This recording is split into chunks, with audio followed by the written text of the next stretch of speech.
天空是暗灰色，窗外眉前纸鹤，阴云像一张张扭曲瘆人的面孔，怪笑俯瞰着下方的世界。空气散发着不正常的阴冷，三三两两的乌鸦在森白的古树上，时不时传出3、2声毛骨悚然的啼鸣。柏油马路上弥漫着淡淡的腥味，有些刺鼻。一侧的垃圾桶里，隐隐能够看到暗红色的凝结物，以及看上去像猪大肠一样的东西挂在垃圾桶上，随风轻轻摇晃。墙体惨白，透出消毒水味道的大楼屹立在12人的面前。大门处第3医院的招牌让他们几近绝望。第3医院？不是吧？不是吧？为什么会是第3医院啊？我要找妈妈！该死，居然被第3医院给选中了，我还只是一个新人而已啊！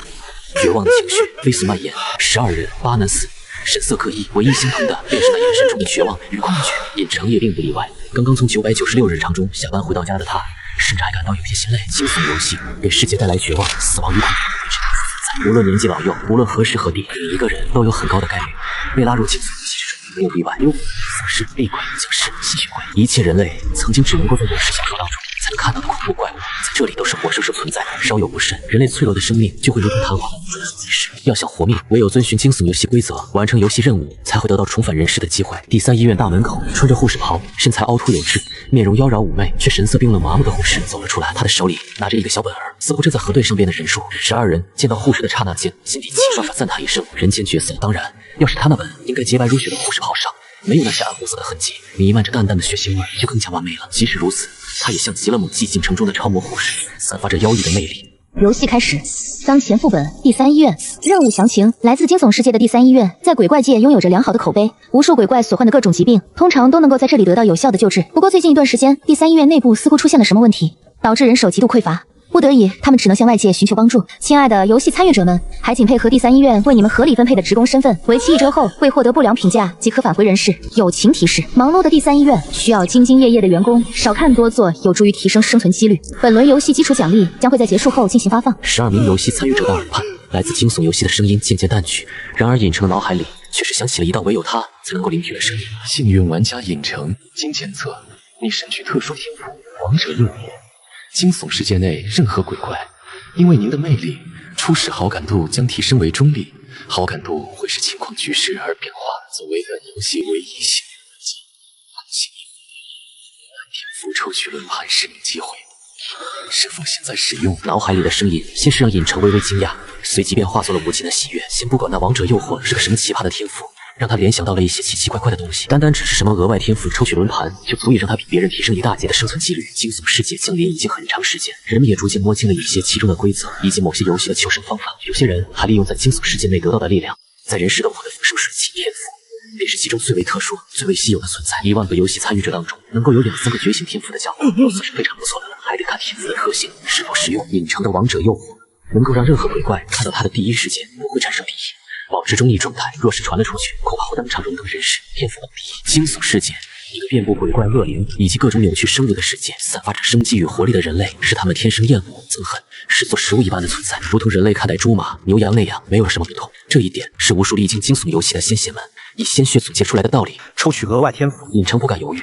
当即在心里默念一声。下一刻，他的眼前出现了一座如同摩天轮一样庞大的轮盘，如虚似幻，唯有他才能看到。轮盘徐徐转动，其中无数区域散发着各式各样的光泽，有的暗淡，有的明亮，还有的像是能够将人的灵魂拉入其中。轮盘转动的速度像是能够牵引尹成的心脏，让他感觉自己的一颗心脏像是要跳出胸腔了一样的急促。双眼死死盯着虚幻的轮盘，露出无比渴望的情绪。他的心里也在不断的祈祷，只不过轮盘只有尹成自己能看到，这也就导致了一个问题的出现。他的目光像极了正在直勾勾盯着面前不远处那位身姿婀娜、丰满成熟的御姐护士。与此同时，神情冷漠的御姐护士黛眉微蹙，心底原本对尹成还稍微有那么一丝丝好感的他，瞬间降低到了冰点，并且踩着高跟鞋一步一步地向着他靠近了过去。咔咔咔，轮盘转速越发慢了下来，发出了只有尹成才能够听到的声响。完美的与御姐护士冰冷的高跟鞋声重叠到了一起，全神贯注紧盯着轮盘的眼神越发火热炽烈。御姐护士苍白毫无血色的脸颊也越发的冰冷僵硬。尹成的周围，其余游戏参与者们此刻都下意识地远离了他所在的位置，他们心底的怪异思绪将原本恐惧的氛围都稍微冲散了不少。几个男性参与者更是暗暗地在心里给尹成竖起了大拇指。人才，人才啊！在死亡率高达100%的第3医院门口，用那种眼神目不转睛地盯着御姐护士。那护士确实勾人夺魄，妖媚至极。可不管怎么说，她也是致命的鬼物啊！再怎么喜欢制服，喜欢那啥，也得分时候吧。色令智昏，到如此地步的家伙，当真是没救了，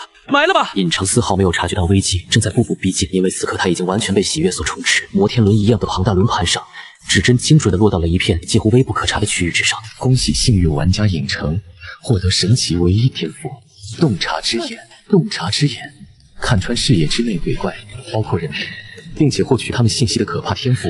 万事万物都有独特的喜好与弱点，洞悉他们，并且利用他们吧。鬼怪境界：游魂、恶鬼、厉鬼、红衣厉鬼、红衣厉鬼、血衣厉鬼、不可言说、凶神。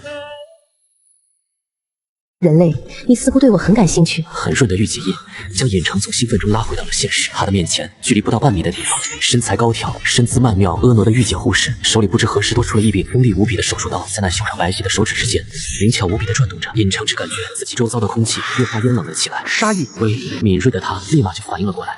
眼下是个什么情况？他刚才的目光实在是太过于火辣，以至于让这位第3医院的御姐护士产生了一些很不好的误会。御姐护士的耐性似乎不是很好，眼见尹成还在发呆，没有回答自己的问题，冰冷的手术刀逐渐扬起，向着尹成的脸颊劈过去。第一次面对这种局面的尹成，额头冷汗不断滴落，他的思绪反倒是前所未有的清晰。洞悉之眼，神级唯一天赋第一时间被利用了起来。尹成的眼前瞬间出现了一些只有他能够看到的数据：第3医院护士丽娜，雌种族，阴魂，友善度，杀意盎然。因为你的火辣目光，让他原本对你的些许好感荡然无存。喜好：热爱研究医术，向往成为惊悚世界内人人敬仰的名医，故而崇敬、尊重医术高超的医师。搜弱点：浑圆修长的双腿是他引以为傲的资本，但同样也是他最为脆弱的地方。不同的攻击方式会取得不同的效果哦。当前状态处于极少数女鬼才会有的每年一次的特殊时期，故心情烦躁、易怒易躁，不是什么大问题。但以古怪世界的所谓医术，显然是无法解决的。解决办法：取1名泉水搭配10年粉笔暗化，以小火煎熬至性温甘甜，可解决当前症状。顾不得感慨神奇天赋的功能强大，还有那些反馈回来的信息里有点奇奇怪怪的小提示。因为女鬼护士的手术刀已经贴到了脸颊之上，冰凉的触感让她汗毛都竖了起来。看起来你是不愿意回答我的问题了。御姐护士温润的声音十分动听，落在众人的耳朵里却显得冰冷刺骨。其余的玩家们有的已经闭上了双眼，不愿看到尹成接下来凄惨的下场。可就在这时，谁也没想到的一幕发生了：尹成同样修长的大手，胆大包天，径直抓住了将手术刀贴在自己脸上的那只手臂，冰冰凉凉，细腻光滑，夏天一定会很舒服。这是他的第一反应。御姐护士似乎也因为尹成的胆大包天，一时有些发愣，没有直接将眼前的人类肢解成碎肉。尹成趁着自己争取来的片刻时间，赶忙将抓着对方的手改成了老中医一样的诊脉手势。美丽的女士，没有人会对完美的你不感兴趣，我也并不例外。开口第一句先送上马屁，他有理由相信，即使是女鬼，也肯定同样在意自己的容颜。果不其然，洞察之眼下，丽娜的友善度当即就发生了一些微妙的变化，从杀意盎然转为了敌视状态。尽管只是一点小小的变化，也足以验证尹成的猜想千传万传，马屁不传的道理，还真是在任何地方都足够的实用呢。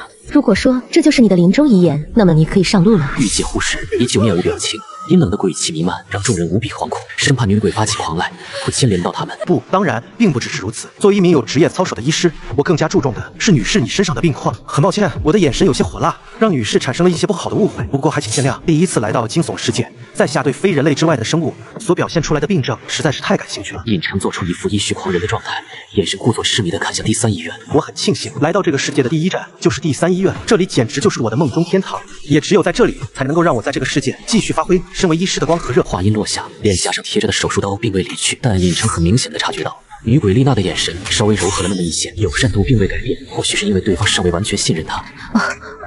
你是一名医师？当然，常年混迹996职场的他，最不缺乏的就是演技。果断自信回答道：“你可知道欺骗我会是什么样的下场？”不知道，但我从不骗人。尹成一副诚实好郎君的模样。很好。丽娜展颜一笑，散发出诱人的魅力，让人几乎要忘却她是一只女鬼的事实。既然你是一名医师，还提到了我的病况，不妨说说我情况如何？你最好想清楚之后再说。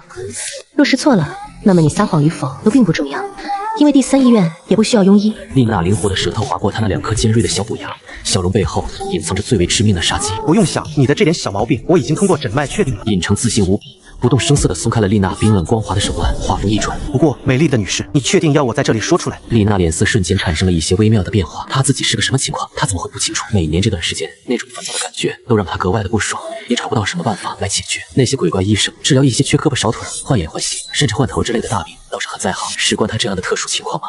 不好开口是其次，鬼怪医生们对这方面那也没有研究啊。你们去医院门口等我。玩家们当然没有尹成这样大的胆子，老老实实的向着医院门口走去。隔了一段距离，确定玩家们不会轻易听到之后，丽娜才用眼神示意尹成可以说了。可尹成清了清嗓子，郑重其事的吐出一句话：“月经不调，准确来说应该称之为年经不调才是。”丽娜白皙的毫无血色的脸上罕见的浮现一闪而逝的红润，她没有惊讶于尹成精准的判断，而是赶忙询问道：“那你知道该如何治疗吗？”不知不觉，丽娜的语气已经变得这么冰冷。以蠕动系之眼获取的信息，它是一个终身医术。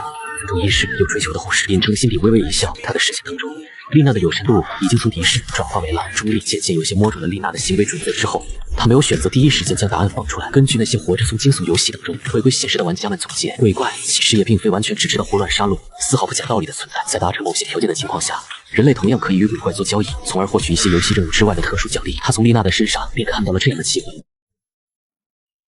医师看着有些走神的尹成，丽娜白嫩的手指轻轻地点了点他的胸口。抱歉，有些走神了。尹成回过神来，心底暗骂自己大意，居然敢在红衣厉鬼的面前走神。加强了警惕心之后，他再度开口道：“美丽的女士，你的病其实并不算什么大问题，我有办法能够治疗。”真的吗？丽娜的语气明显惊讶，激动了起来。每年都要让他困扰一段时间的特殊时期，尽管不算太大问题，却也足够让他烦闷的了。现在听到居然有解决的办法，他自然无法压抑内心的喜悦，连带看尹成的目光都变得越发亲善了起来。女士，治疗你的病对我而言不难，不过你作为一名合格的护士，应该能够明白，一名医师不会免费给人治病的道理吧？尹成面露难色，一副很纠结的样子。尤其是像我这样的，想要彻底解决你的问题，势必会将珍贵的药方告诉你。医师不易，唯一值钱的也就脑子里的知识。我想这一点你应该能够理解我才是。女士，你也不想看到我这样的医师因为贫穷和生命危险而失去探索更高层次医术的机会吧？说到最后，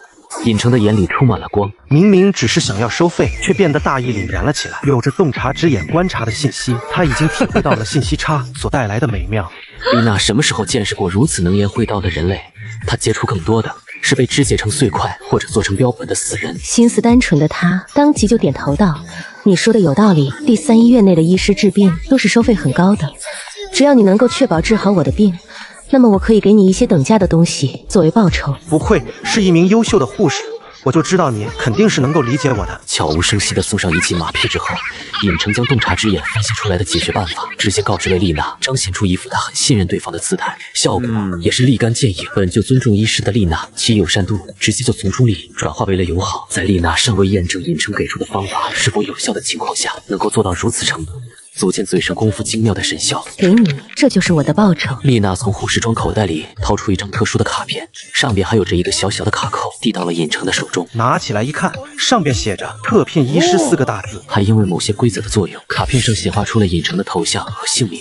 这就是隐藏身份吗？根据回归人士玩家们提供的消息来看，隐藏身份似乎能够触发一些任务之外的东西，或许是隐藏任务，也或许是特殊的隐藏鬼怪等等。尹成眉头微蹙，心底盘算着隐藏身份可能会给自己带来的风险与收益。不过，从丽娜亲善的状态来看，特聘医师的身份应该不会有害处。当然，前提是他的确身负精妙医术的情况下，否则自杀应该是最好的选择。有着神级天赋。洞察之眼，尹成倒是不用担心这个问题，自信地将特聘医师身份卡别在了衣服上。尹成看了一眼阴森森的第三医院，深吸了一口气，跟着丽娜走了进去。消毒水的味道十分浓郁，还夹杂着一些奇怪的味道，让人忍不住想要捂住口鼻。医院内挂号窗口排成了一条长龙，千姿百态的鬼物，在几名虎头人身、尤为壮硕的保安注视下，倒是格外的遵守秩序，连个插队的情况都没有出现。后勤室，丽娜冰冷的目光扫过众人，唯有落到尹成身上会稍显柔和。作为外聘人员，你们没有足够的工作经验，所以只能从事第三医院内的基础事务。接下来由我对你们分配身份，你们3个前往停尸间报到，最近医院缺少搬尸工，这个任务就交给你们了。被指到的3名男子霎时间脸色苍白，失去了血色。谁也没想到，第一份被分配的工作就是前往第三医院的停尸间，担任搬尸工。鬼怪横行的惊悚世界，用屁股想也能够知道，那样的地方肯定是凶险无比的。即使如此，内心充满了绝望。3名男子也没有表现出半点反抗的情绪。惊悚游戏降临的时代，大家都对此有了一定的认知，自然是不会犯一些低级错误的，比如在没本事的情况下忤逆鬼怪对自己的任务安排。你们4个就担任临时护理好了，主要负责第一病区。丽娜指着4名女玩家说道。一听到自己没有被分配到什么奇奇怪怪的地方，4名女子明显松了口气。不过她们也没有感到高兴，就是死亡率高达100%的第三医院，就像是阴云一样笼罩着他们。剩下的人就负责打扫医院卫生好了。作为一家盛名在外的医院，卫生条件自然也是要求苛刻的。丽娜3言2语之间就将众人的身份分配完毕。随后，他便从后勤室的柜子里拿出了相对应的制服，扔到了众人的面前，同时还给他们扔了一份第3医院临时工手册。唯独面对尹成的时候，丽娜则是亲手将崭新的白大褂交到了对方的手里，还附带送上了一个尹成完全用不上的听诊器。多谢。尹成回以微笑，郑重地接过白大褂，一丝不苟地穿在了身上，并将身份卡别在了白大褂的胸口处。如此简单的一幕，却是让在场玩家们彻底看得呆住了。不知道尹成和那个漂亮得不像话的女鬼说了什么，所换来的待遇差距竟然如此之大。他们的眼中流露出肉眼可见的羡慕嫉妒。几个男性玩家当中，有个长得清秀漂亮，很有些坤坤风范的家伙。看了看尹成俊朗而不失阳刚的面孔，又看了看润到极致、颇有女王风范的女鬼护士，然后他摸了摸自己白嫩漂亮的细狗脸蛋儿，再想到尹成打着探讨病情的借口，让御姐护士支开了他们的举动，刹那间他的脑海里灵光一闪，真相竟是如此，蠢蠢欲动的想法一下子就变得一发不可收拾了。尤其是想到他即将进入停尸间那么危险的地方工作，坤风的男子终于没能忍住，弱兮兮的举起了手，细狗弱弱的声音随之传出，那个。丽娜皱起眉头，看向对方。本就因为年经不调而有些焦躁的他，冰冷的开口。你最好说出一些有建设性的东西，否则……淡漠到极致的态度和对尹成是截然不同的姿态，反倒是让坤风男子心底越发肯定他的猜测。一开始，御姐护士在对待尹成的时候，不也是同样的杀意凛然吗？坤风男子环顾四周一眼，故作腼腆道：“美丽的女士，你确定要当着这么多人的面说吗？”好家伙，当真是好家伙！不看不知道，一看吓一跳。坤风男子的举动，一开始还让尹成有些惊讶，以为对方当真有什么本事，准备施展出来。结果洞悉之眼下得到的情报是这样的：普通男人蔡小坤，种族人族，友善度友好。虽然他有些嫉妒你，但出于某些原因，他似乎对你仍旧颇具好感。实力弱鸡，一只猫或许都比他能打。喜好男，进攻与防守，他终究选择了防守。次弱点，弱鸡，当然浑身都是弱点啦。当前状态，虽然他不喜欢女人，但从丽娜对你的优待来看，他似乎认为厉鬼女士丽娜具有某种独特的倾向，所以才会对你额外照顾。所以为了自己的生命安全，他决定牺牲自己的美色。死定了，准备后事吧。尹成默默地远离了蔡小坤几步，心底一阵暴汗。男童竟在我身边。红衣厉鬼丽娜则是缓缓走上前去，修长的玉手捻起锋利的手术刀，白皙的过分的面孔上露出了一丝迷人的笑容。尽管不知道坤风男子打算说点什么，丽娜却能够察觉到对方眼神的古怪。下一刻，唰，短短一瞬间发生的事情，让在场所有人心头一片冰寒刺骨，汗毛倒竖。这就是惊悚游戏的残酷，一条鲜活的生命无比血腥的在眼前被肢解，恐惧深入骨髓，他们却什么都做不到。即使是有着双天赋加持的尹成，也深刻地意识到了自己的脆弱，对鬼怪的警惕心直接拔升到了前所未有的高度。丽娜给了他开口的机会，他才能够扭转趋势，将洞察之眼的作用发挥到最大。可如果有的鬼怪根本不给你机会呢？头脑在此刻变得前所未有的清晰。特聘医师也并非完全能够保障自身安全的身份，若是碰上不讲道理非要杀我的鬼怪，我现在根本没有反抗的能力。不是所有鬼怪都会遵守医院的规则，我不能将自己的安危赌在这上面。想办法，我必须想到一个能够保障自己安危的办法。尹成思绪如电，飞速地思考着如何才能做到将自己的生存几率提高到几乎完美的程度。至于同情其余玩家，帮助其他玩家，抱歉，惊悚游戏降临的世界，同情、怜悯是尤为奢侈的东西，甚至有不少玩家都因此而亡。除非拥有绝对实力，否则尹成根本不会考虑这些。突然，尹成的目光再度落到了御姐护士丽娜的身上，他的心底顿时就有谱了。借力，眼前的红衣厉鬼丽娜不就是最佳的选择吗？换上员工服，仔细阅读临时工手册。你们还有最后20分钟的时间。丽娜优雅地收起手术刀，然后目光落到尹成身上。你跟我来。尹成立马跟了上去，在一票玩家激得无比的眼神下，离开了后勤室。一间单独的会诊室中，尹成坐在办公椅上，稍显悠闲。一路走来，丽娜已经讲述了他应该干些什么，然后丽娜就急不可耐地抓药去了。很明显，年经不调的问题对他来说相当困扰。从丽娜的口中，尹成也知道了，作为特聘医师，他的工作可能并不会那么的忙，甚至可能会相当的悠闲。倒不是说医院病人少，主要是因为尹成一个人类，以及他特聘医师的身份，让那些鬼怪们不太信任罢了。这倒是也让他乐得清闲，有足够的时间来思考，为何第3医院至今都不曾有一个生还者的原因。就当丽娜前去抓药，暂时无暇顾及尹成的时候，第3医院的门口，优雅无比的身影从一片黑色阴云之上向下，缓缓地走进了第3医院的大门。那位又来了，玫瑰伯爵，他的问题到现在都还没有解决吗？看样子第3医院又要折损一名医师了。嘘，瞎说什么大实话？你小子不想活了吧？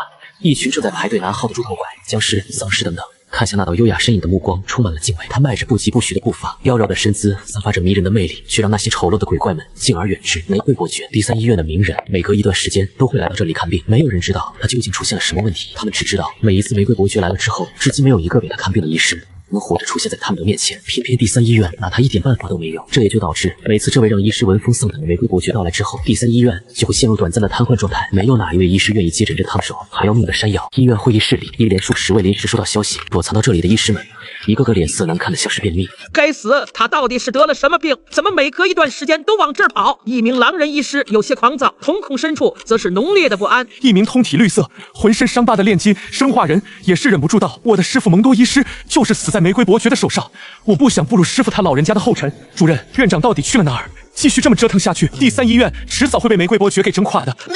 这样下去，迟早会出大问题的。一个没有医师的医院，传出去就成笑话了。”其余的医师们也是不满地附和道，双手交叉倚在办公桌前，外貌俊朗、看似与常人无异的主任轻轻地抬起了手，示意众鬼不要吵闹。待到会议室内安静下来之后，主任推了推自己鼻梁上的黑边镜框，微笑道：“医院内不是来了一些新人吗？其中一个家伙似乎有些本事，得到了丽娜的认可，成为了特聘医师。”说到这儿，主任的嘴角勾起一丝阴笑。既然如此，玫瑰伯爵不妨就交给他去医治好了。会诊室内，尹成掌控着火候，亲自替御姐护士丽娜熬着药，心里还嘀咕着，不愧是鬼物开设的医院，会诊室内几乎什么稀奇古怪的东西都有，煤气炉也并不例外。有洞察之眼得来的信息，熬药这种简单的事情，操作起来倒是也没有什么难度。进一步博取丽娜的好感，是尹成眼下唯一能够想到的借力之法。红衣厉鬼的实力，在惊悚世界当中也还算是非常不错的。一边煎药，尹成的余光扫向一侧，御姐女鬼丽娜大大咧咧地坐在会诊室的办公桌上，浑圆修长的双腿被染着血迹的白丝包裹，轻轻地晃悠着，看上去充满了异样的魅力。丽娜作为红衣厉鬼级别的鬼中强者，如何能够察觉不到尹成的目光？只不过她却并不在意，反而心里有些愉悦。有人肯欣赏，才能够证明自己的魅力，不是吗？丽娜整天面对的都是一群毫无审美观念的鬼怪，以及那些成天不知道在研究些什么的鬼怪医师们。难得有一名精通医术的医师，还能够懂得欣赏自己魅力的家伙出现，她心里在所难免会生出几分自豪。当然，如果尹成开的药方服用了之后无效的话，就另当别论了。丽娜的手术刀会第一时间将它切成碎片。药好了，美丽的丽娜女士。尹成将熬好的药物递到丽娜的面前，对方接了过去，也不管烫不烫，也不怕尹成是否做了什么手脚，迫不及待的就吞服了下去。下一刻，丽娜只感觉自己从来都冰凉没有温度的鬼体，小腹部有着一股微微的暖流生出，让她像是置身温泉之中，感受到了前所未有的舒畅。年经不调而产生的焦躁感觉也随之消散，药到病除，效果好得出奇。尹成，你的药方效果真是太妙了，太神奇了。困扰了丽娜不知多少年的问题，被尹成简单的药方瞬间治愈，让这位御姐女鬼当即兴奋地蹦了起来，给了尹成一个针，满怀的拥抱。眼瞅着丽娜的友善度已经转变为了亲善，她的心里竟然萌发出了一些莫名的念头。友善度继续提升的话，丽娜该不会自带天然空调的女鬼似乎也还不错。这样的念头一生出，尹成赶忙清醒了过来。与此同时，医院走廊里，玫瑰伯爵迈着优雅的步伐穿行在其中，每一个见到他的鬼怪都下意识贴紧了墙壁两侧，大气都不敢喘一口。只是他远去之后，才和其余的鬼怪们凑到一堆，眼神咕咕了起来。清脆的敲门声打断了会诊室内逐渐变质的气氛。尹成恋恋不舍地轻轻推开了丽娜的怀抱，丽娜则是微笑着走到了一旁，像是他的助手一样翘首以待。请进。玫瑰伯爵应声而入，一男一女鬼看着玫瑰伯爵的神色截然不同。尹成只是稍微有些错愕，没想到自己这么快就会迎来了病人上门，同时也有些惊叹，面前女人鬼的魅力居然丝毫不输于丽娜，还多出了与丽娜清冷气质所不同的优雅贵气。白丝可爱，黑丝性感，肉丝那就得炒青椒啊呸！将脑海里杂七杂八的念头甩开，尹成脸上露出职业化的笑容。女士，请问你是来看病的吗？听你们主任说，第三医院来了一名人类医师，所以来看看。玫瑰伯爵优雅地坐下，精致到完美的面容上仿佛带着与生俱来的贵气。可就在这时，尹成原本安静站在他身后的御姐护士丽娜颇有些急切地拉住了他正打算诊脉探出去的手臂。怎么了？尹成意识到情况可能有些不对，回过头问道。丽娜则是冲他摇了摇头，然后看向玫瑰伯爵，声音低沉道：“玫瑰女士，请换一名医师看病吧，他只是一个特聘医师，医术有限，帮不了你的。”从丽娜的语气中，尹成听出了几分危险的意思。因为丽娜的关心而心中略微有些波澜的同时，他当即就动用洞察之眼，观察起了眼前优雅而魅力十足的玫瑰伯爵。血族伯爵，玫瑰，种族血族，友善度敌视。他的心情很糟糕，王者诱惑也不能令他对你产生好感。实力血衣厉鬼，红衣之上的恐怖存在。喜好鲜血，血族成员的最爱，没有之一。保持贵族的优雅。弱点鲜血，喜好也会是致命的弱点。血族身上得到了最好的体现。当前状态厌食症，无时无刻不在折磨着他。看了一家又一家的医院，一个又一个的医师，却始终未见成效。为了维护其自认为完美的贵族名誉，隐藏自身的秘密，所以他杀死了一个又一个的医师。拥有王者诱惑天赋的你，血液或许对他有着足够致命的诱惑力，请小心行事。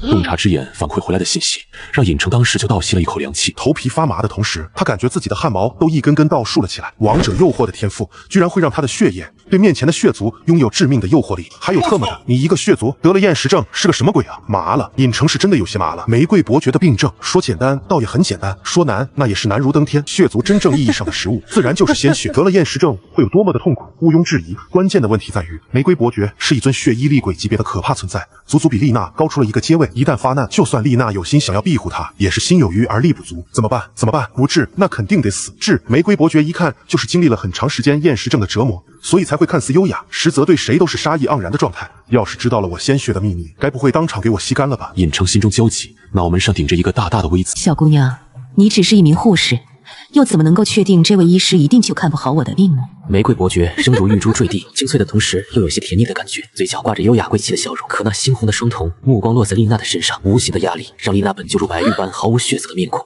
像是越发的苍白了。血衣与红衣一字之差，天差地别。然而丽娜依旧没有退让，哪怕扛着巨大的压力，也紧紧地握着尹成的手臂，触感冰凉，却让尹成的心中生出一股暖意。惊悚游戏降临的世界，人性早已经经不起信任与考验。一只刚刚建立起亲善关系的惊悚世界鬼怪，能够为他做到这种程度，已经尤为不易了。心中有些温暖的同时，尹成原本有些焦躁的思绪也瞬间平静了下来。他另一只手轻轻地搭在了丽娜抓着自己的玉手之上，轻轻地握了握，轻微的小动作让丽娜的目光落在了尹成的脸上。只见他温和地笑了笑，自信洋溢的表情似乎令丽娜明白了什么，精致的面孔闪过一丝微红。丽娜不着痕迹地抽回玉手，再度安静地站在了一侧。有趣。玫瑰伯爵漂亮的眸子忽闪忽闪，饶有兴趣地打量着一人一鬼。惊悚游戏的降临，人类被拉入惊悚世界，早已经不是什么新鲜事。可如同尹成这样能够以人类身份，似乎和惊悚世界的鬼怪产生了情谊的，他倒是第一次见识。在玫瑰伯爵的印象中，人类孱弱，对鬼怪有着天生的恐惧以及敌视，因为绝大多数的鬼怪都是将人类视作食物一样的存在，彼此敌视，心生恐惧，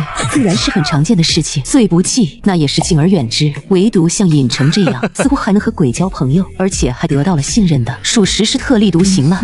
人类，你不害怕我？出于好奇与兴趣，玫瑰伯爵暂时将看病的事情放下，不断打量着尹成，像是要将他看透一样。怕！尹成头脑前所未有的清晰，诚恳地回应道：“哦，可是我没有从你的眸子里看出恐惧的情绪。那是因为我知道，一位合格的贵族会无时无刻维持自身的优雅与贵气，即使处于暴怒状态，他们也依旧会维持自身完美的仪态。况且我还得为你诊病，不是吗？”有着洞察之眼得来的信息，尹成能够很轻松地做到见人说人话，见鬼说鬼话。虽然有拍马屁的嫌疑，但为了活命，拍拍马屁又算得了什么呢？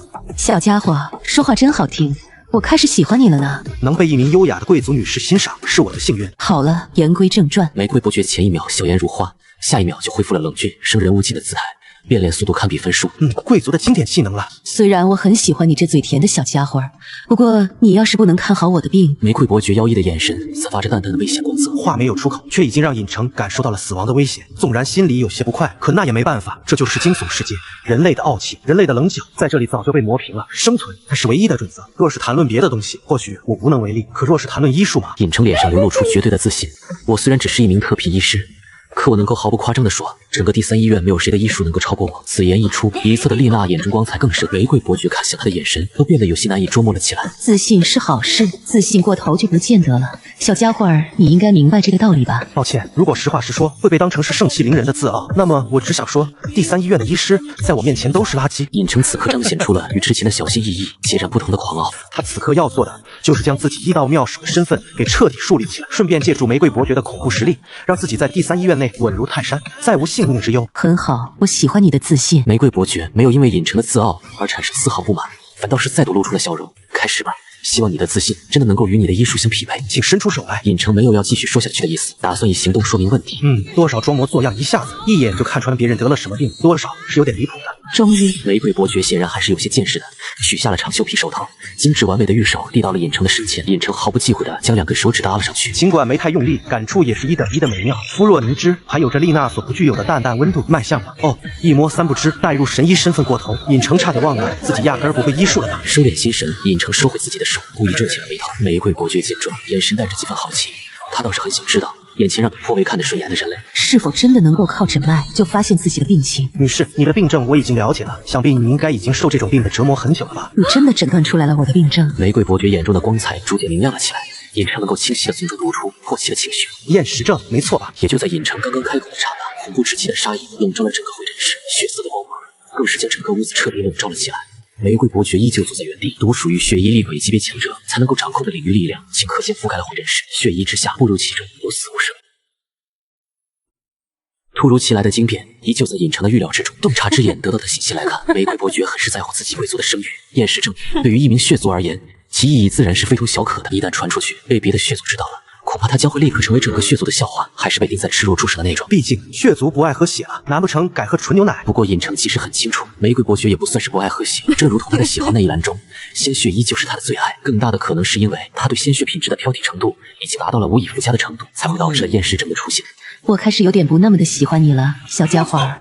随意泄露一位贵族的秘密，可是很不礼貌的举动哦。玫瑰伯爵妖异的瞳眸之中散发着森然的杀气，一条条血色丝线如同活物一样从他的身后蜿蜒而出，轻轻地触碰着尹成的脸颊，有些痒痒的同时，也让他感受到死亡如此临近。尹成的身后，丽娜举步维艰，完美衬托出她曼妙身姿的护士服，彻底化作了嫣红之色。手术刀轻轻争鸣，丽娜的背后竟然有着一双灰色的羽翼在悄然展开，她的双眸也在逐渐化作淡漠冰冷的灰白。玫瑰伯爵见状，眉头微皱，看着丽娜背后的灰色羽翼，眼神略显诧异。小女鬼，我劝你不要轻举妄动。你背后的大家伙虽然会让我感到麻烦，但还没有达到让我完全忌惮的程度。放了他。丽娜的语气冰寒刺骨，抵抗着巨大的压力，却依旧没有服输。为什么他可以理解一只鬼物因为种种原因庇护人类，但无法理解丽娜居然可以为了一个人类做到这样的程度？因为她治好了困扰我很久的病，也因为她是一个很好的医师。丽娜冰冷地回应道，心里还有一个懵懂的念头，她则是没好意思说出口来。毕竟让一只女鬼亲口说出因为尹成是她朋友这种话，怎么都感觉饱含一些复杂深意的样子。尹成的会诊室不远处，另一间会诊室内，第3医院的主任和其余的医师同僚们汇聚在一堂，他们的脸上纷纷挂着期待而又紧张的神情。期待是希望玫瑰伯爵干掉了那人类医师之后赶紧离开，紧张则是担心玫瑰伯爵可能会因为又一次的看病无果而彻底愤怒，从而牵连他们。人类和丽娜的气息消失了，应该是被玫瑰伯爵的血色领域笼罩了。突然，主任语气低沉的开口，其余医师们脸上的表情也郑重了起来。那小子死定了，我们第3医院都无法解决的问题，一个毛头小子又能怎样？只希望玫瑰伯爵杀了那小子之后能够平息怒火，不找我们的麻烦吧。难说玫瑰伯爵来我们医院多少次了，他的问题始终没有得到解决，我们甚至都不敢去探听他的病症是什么，知道的医师都死掉了。若是一直无法得到医治的话，谁也没办法保证一位血衣级别的存在疯狂之后会做出什么事情来。等戴眼镜的主任，镜片背后的瞳孔内散发着蒙蒙的光泽，吐出一个字之后便不发一言。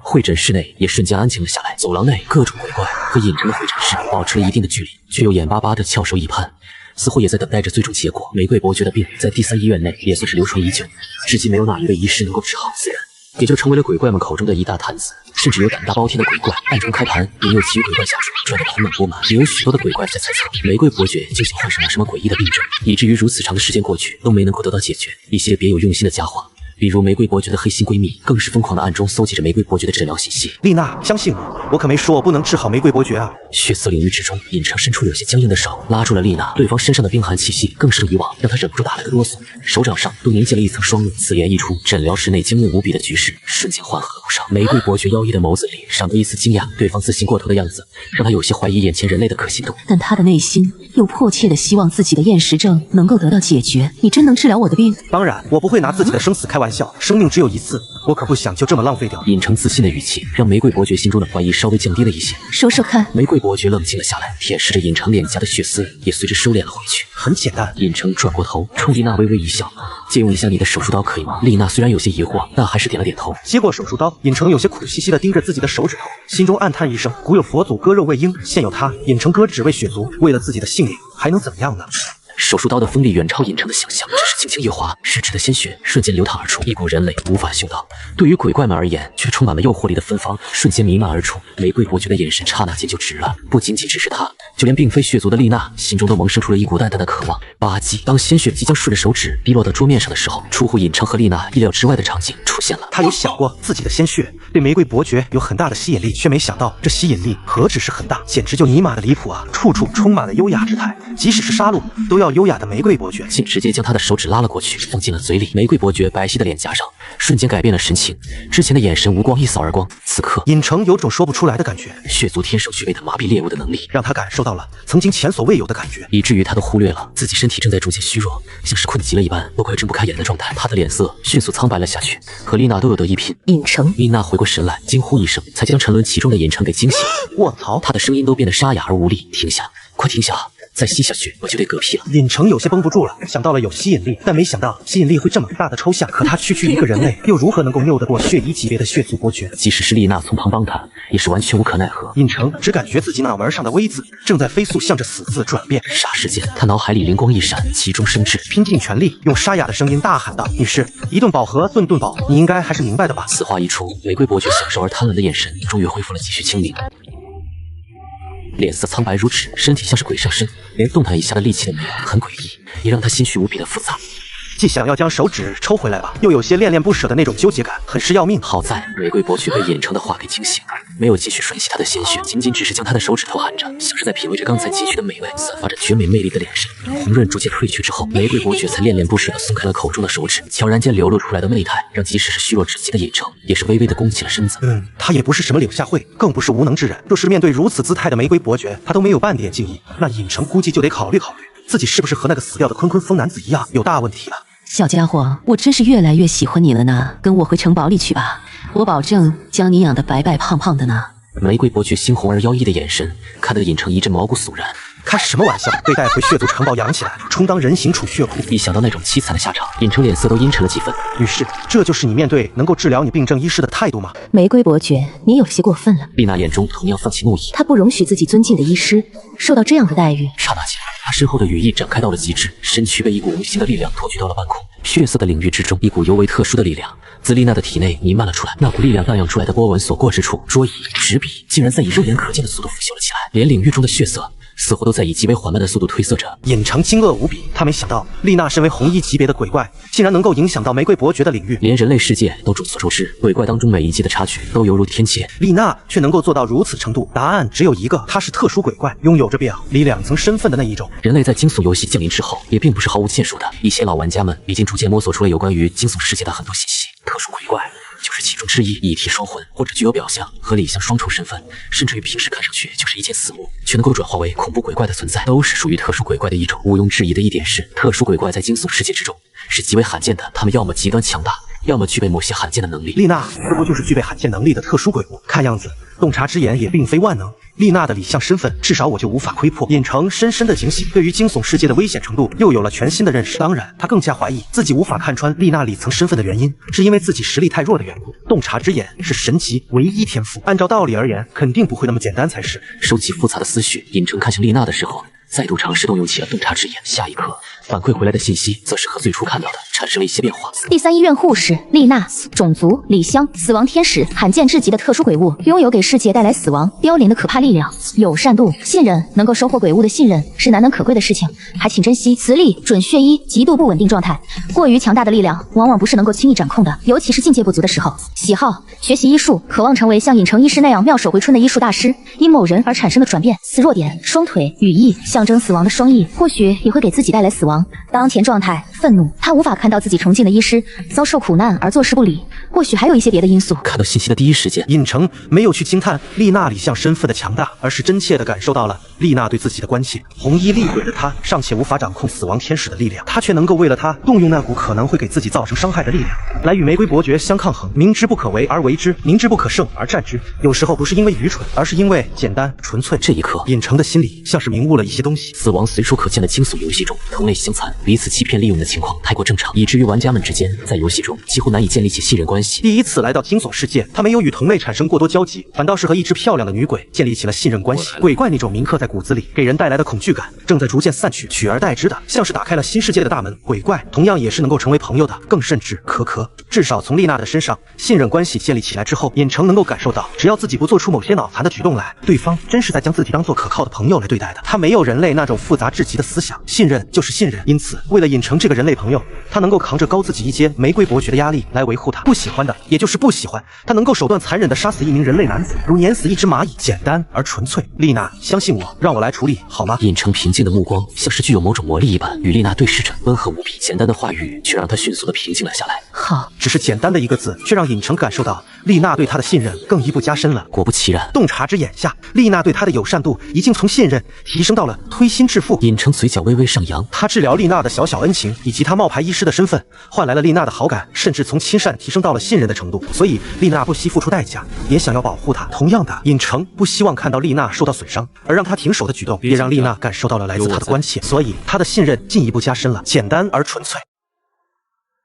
诊疗室内气氛依旧有些剑拔弩张。丽娜虽然听从尹成的话，收起了逐渐开始暴走的力量，她看向玫瑰伯爵的眼神依旧充满了警惕。反观玫瑰伯爵，则是眼神略显古怪地打量着丽娜和尹成，脸上的表情十分玩味。你们似乎误会了我的意思。作为一名优雅的贵族，将自己的恩人驯养成人形血库之类的，可不是一名真正的贵族能够做出来的事情。不过，玫瑰伯爵微微停顿，猩红的眸子闪烁着妖艳的光泽。医师先生，不知道你打算如何治疗我的病情呢？致命问题，一个回答不好，可能就得嘎的那种。他的血液对玫瑰伯爵有着足以致命的诱惑，从对方完全不够优雅，将他的手指塞进嘴里，就足以证明心理层面的厌食症在尹成鲜血的面前是那么的不堪一击。治病很容易，但尹成现在要面临的问题是如何持续性、阶段性的进行治疗，而不是当场被玫瑰伯爵吸得一滴都不剩。又或者说，他给出的方案对方不满意，进而还是选择将自己带回他的古堡内饲养起来。尽管玫瑰伯爵说了，他不会当饲养人形血库一样对待尹成，可是失去自由什么的，同样不是尹成希望看到的。想了想之后，尹成将准备好的话术说了出来。玫瑰女士，与其说你有厌食症，其实不如说是因为你的贵族身份养成了你挑剔到极致的胃口。这么说不介意吧？你继续。玫瑰伯爵面色微微变化，有种被戳破了小秘密的感觉。我的鲜血毫无疑问对你有着足够的吸引力，这一点你应该也不会否认吧？当然。玫瑰伯爵这次则是毫不犹豫的回答。很好。尹成面色苍白，脸上却依旧保持着笑意。我所在的国度有一句话叫做物以稀为贵，不知道你怎么看待？物以稀为贵，有趣的总结。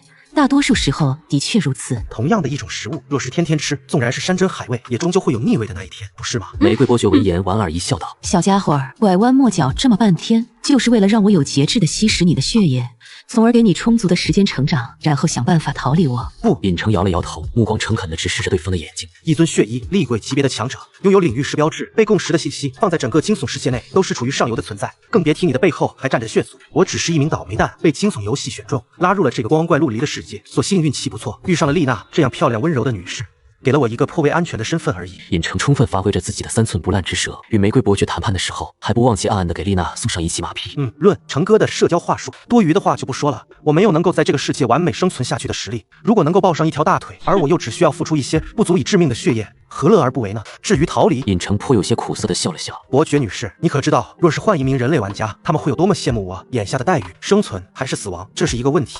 我不知道身为鬼怪的你们如何看待这样的问题，但我选择活着，哪怕会活得卑微，但只有活着才有希望，哪怕希望只是黑夜里的一缕星火，我也依旧愿意追逐它。玫瑰伯爵眼神微微动容，丽娜的玉手更是不知道什么时候轻轻地握住了尹成的大手，他们能够感受到尹成这番话的真诚，以及那种发自内心的对生命的真实。抱歉，一番感慨让你们见笑了。话归正题吧。尹成正色了起来。从另一个角度来说，我是一名医师，伯爵女士，你是我的病人，你付出医疗费，而我则负责将你的病给治好，这也是一种互利互惠的关系。若是能够从伯爵女士你的手里得到一星半点的好处，也足够新人玩家的我受益无穷了，不是吗？小家伙儿，你很聪明，也足够的坦诚。玫瑰伯爵他向尹成的目光已经发生了变化，他从尹成的身上看到了一种常人所不具有的韧性，独一无二的韧性。这种韧性恰巧就是在惊悚游戏内生存下去的关键所在。所以你愿意尝试一下，遵从我的建议，使用我的医疗方案吗？说了这么多，还真情流露了一番。他自然不希望自己的口水白白浪费，但玫瑰伯爵的态度依旧是问题的核心所在。可以，仅仅只是简单的2个字，却让尹成的内心长长的舒了一口气。他甚至能够感受到握着自己手臂的丽娜分明也放松了很多。不过玫瑰伯爵话锋一转，不过什么？你的潜力非常不错，能够让一尊死亡天使都对你信赖无比，还拥有着常人所不具备的求生韧性，所以……玫瑰伯爵说到这，故意停顿了下来，柔嫩灵动的舌头微微舔舐着他的嘴角，猩红而妖异的眸子里闪烁着异样的神采。唰，血色领域内，玫瑰伯爵的身影转瞬消失在了原地。尹成与丽娜根本来不及做出半点反应。血衣厉鬼的真正实力，纵然丽娜有着死亡天使的理想身份，也根本无济于事。本就因为失血过多而有些昏沉麻木的尹成，感官早已经迟钝不堪。他只是察觉他的身后多出了一具曼妙的身姿，紧紧地贴着他的后背，血族的身躯远没有鬼物那么冰凉，甚至还有点润。下一刻，尹成就感觉自己的脖颈处出现了淡淡的微润感。他猜想玫瑰伯爵应该是又咬了他，只是因为血族的特性，纵然被咬了，身为人类的他都察觉不到半点痛楚。昏迷的前夕，他最后的意识隐隐察觉到自己的体内似乎多出了某些东西，正在悄无声息地改造着他的身躯。随后，他便趴在桌子上沉沉地睡了过去。血丝领域内，丽娜不解地看着玫瑰伯爵，对方原本红润的脸色，此刻略微有些苍白。为什么玫瑰伯爵至今都尚未将自己的初拥交给任何人的你，为什么会选中他？丽娜也不知道自己为什么会问出这个问题，并且在发问的时候，她的心里还有一些莫名的感觉。你可以理解为投资，又或者说这就是我付给医师先生的报酬。初拥的消耗令他有些虚弱，玫瑰伯爵的脸上却挂着满足的笑容，目光落在尹成的身上，尽显满意。投资后边半句话，丽娜倒是能够理解，前半句反倒是让她感觉有些莫名其妙。以玫瑰伯爵的实力，还需要在一名人类的身上进行投资。尽管在丽娜看来，尹成是一名伟大的医师，医术高深莫测，连玫瑰伯爵的难题都被对方所解决，但那也无法避免尹成只是一名脆弱人类的问题。玫瑰伯爵将珍贵无比的纯血血族初拥动用在了一名人类的身上，在丽娜看来，显然是有些匪夷所思的。就当做是我的直觉吧，总感觉可爱的小家伙未来能够成长为一棵参天大树呢，说不定那时候我就能在大树底下乘凉了，那似乎也挺美妙的。说着，他用泛着红芒纤细的手指在虚空中轻轻地刻画出了一道小小的血族特有魔法阵。魔法阵向着尹成的手臂飞去，最终烙印在了上边，化作了一个印章大小的图案。做完这小小的举动之后，玫瑰伯爵目光落在丽娜的身上，嘱咐道：等他醒来，记得告诉他，通过他手臂上的阵法，能够将东西传送到我的手里。作为一名贵族，我愿意遵从医师先生的嘱托，多久服用一个疗程的药物，让他看着安排好了。还有，记得今天发生的事情不要告诉任何人。哦，对了，记得告诉他，要是一个疗程的药物让我感觉不太够的话，嘻嘻。看着收起了领域，娇笑而去的玫瑰伯爵，丽娜一时间有些愣住了，似乎有些没想到，杀死了第3医院好几名医师，对其余鬼怪敬而远之。连他都忌惮无比的玫瑰伯爵，居然会露出这样的姿态。领域消失了，会诊室内戴着眼镜，看上去与常人无异的主任眼中金光一闪，其余10几名医师也微微躁动了起来。他们的心里长舒了一口气，暗自庆幸丽娜那家伙找来了一名特聘医师，这才让本应该出现在他们其中的某位倒霉蛋能够幸免于难。至于治好玫瑰伯爵的病症，这样的问题他们压根儿就没有考虑过。突然，主任沉吟一声，脸色变得有些阴翳了起来。你们有没有听到玫瑰伯爵的笑声？哈！粗犷的狼人医师微微一愣，面色瞬间有些僵硬了起来。我好像听到了，不过他的话还没说完，瞬间炸裂成了一堆碎渣。嗖！主任脸色难看的像是吃了奥利给。他所掌管的10几名医师，在看到门外那道身影的时候，竟然整齐划一的全部缩到了他的背后去，让他独自一鬼来面对玫瑰伯爵那等恐怖的存在。新来的医师很不错，我很欣赏。谁也没有想到，玫瑰伯爵专程来留下了这么一句话之后，扬长而去。好半晌之后，会诊室内的医师们才恢复了镇定，他们的眼神齐刷刷转换成了难以置信的模样，似乎在说那人类医师究竟是怎么做到的。谁也没有察觉，主任的眼神深处浮现出一丝前所未有的阴翳。第3医院大门口氤氲载着优雅的女神和发生在会诊室门前被一大票鬼怪看在眼中的场景，在玫瑰伯爵离去之后，彻底引爆了第3医院的氛围。不可思议，玫瑰伯爵居然没有杀死那名人类医师马萨卡，他那神秘的病症居然真的被人类给治好了。哦，谢特，我倾家荡产在骰子鬼那下的注啊！法克，我要生撕了那名人类！哦嚯，喜闻乐见的赌狗跳楼环节到了，笑死！杀了那人类，玫瑰伯爵点名称赞的家伙，你们该不会以为仅仅只是一句称赞那么简单吧？不是吧？不是吧？等等。连玫瑰伯爵的病都被那人类给治好了，是不是证明那家伙的医术水准真的很强？华生，你发现了盲点。有鬼欢喜，有鬼愁。玫瑰伯爵的事情，在绝大多数鬼怪的眼中，也就仅仅只是吃瓜而已。但在这群碰巧需要被医治的鬼怪们眼中，就有些截然不同了。他们各自都存在一些或大或小的问题。第3医院的医师也并不能够完全完美的解决他们的问题，否则他们也就不会成为回头客了。一时间，第3医院的气氛又安静了下来。众鬼你看我，我看你，眼神逐渐热切了起来。就连那因为尹成而说的倾家荡产的电锯狂人都安静了下来，甚至还趁着众人不注意的时候，偷偷地向着尹成的会诊室摸了过去。他也同样有着某些难以解决的病根，人类特聘医师的身份，尹成的会诊室是不需要挂号的，也就导致会诊室外一群顽疾难以解决的鬼物们，为了争抢一个被率先诊治的机会而大打出手。角落里几名瑟瑟发抖却割不断腿儿的人类女玩家，一个个嘴巴张成了 O 字形，身体残缺带来的伤痛都暂时被惊讶与震撼所掩盖。他们很难想象，同样是人类，为什么差距会如此之大？他们小心翼翼的看护着第一病区的病人，生怕做错了半点事情，结果还是被抓着各种小毛病，被鬼怪们残忍地吃掉了身体的一部分。反观影城，似乎因为治好了某位强大鬼怪的病症，一下子就成为了第3医院内炙手可热存在，连鬼怪们都争相追捧，哪里还用得着担心什么安全问题？不同境遇所带来的落差感，令他们嫉妒的同时，心底还生出了一些额外的念头。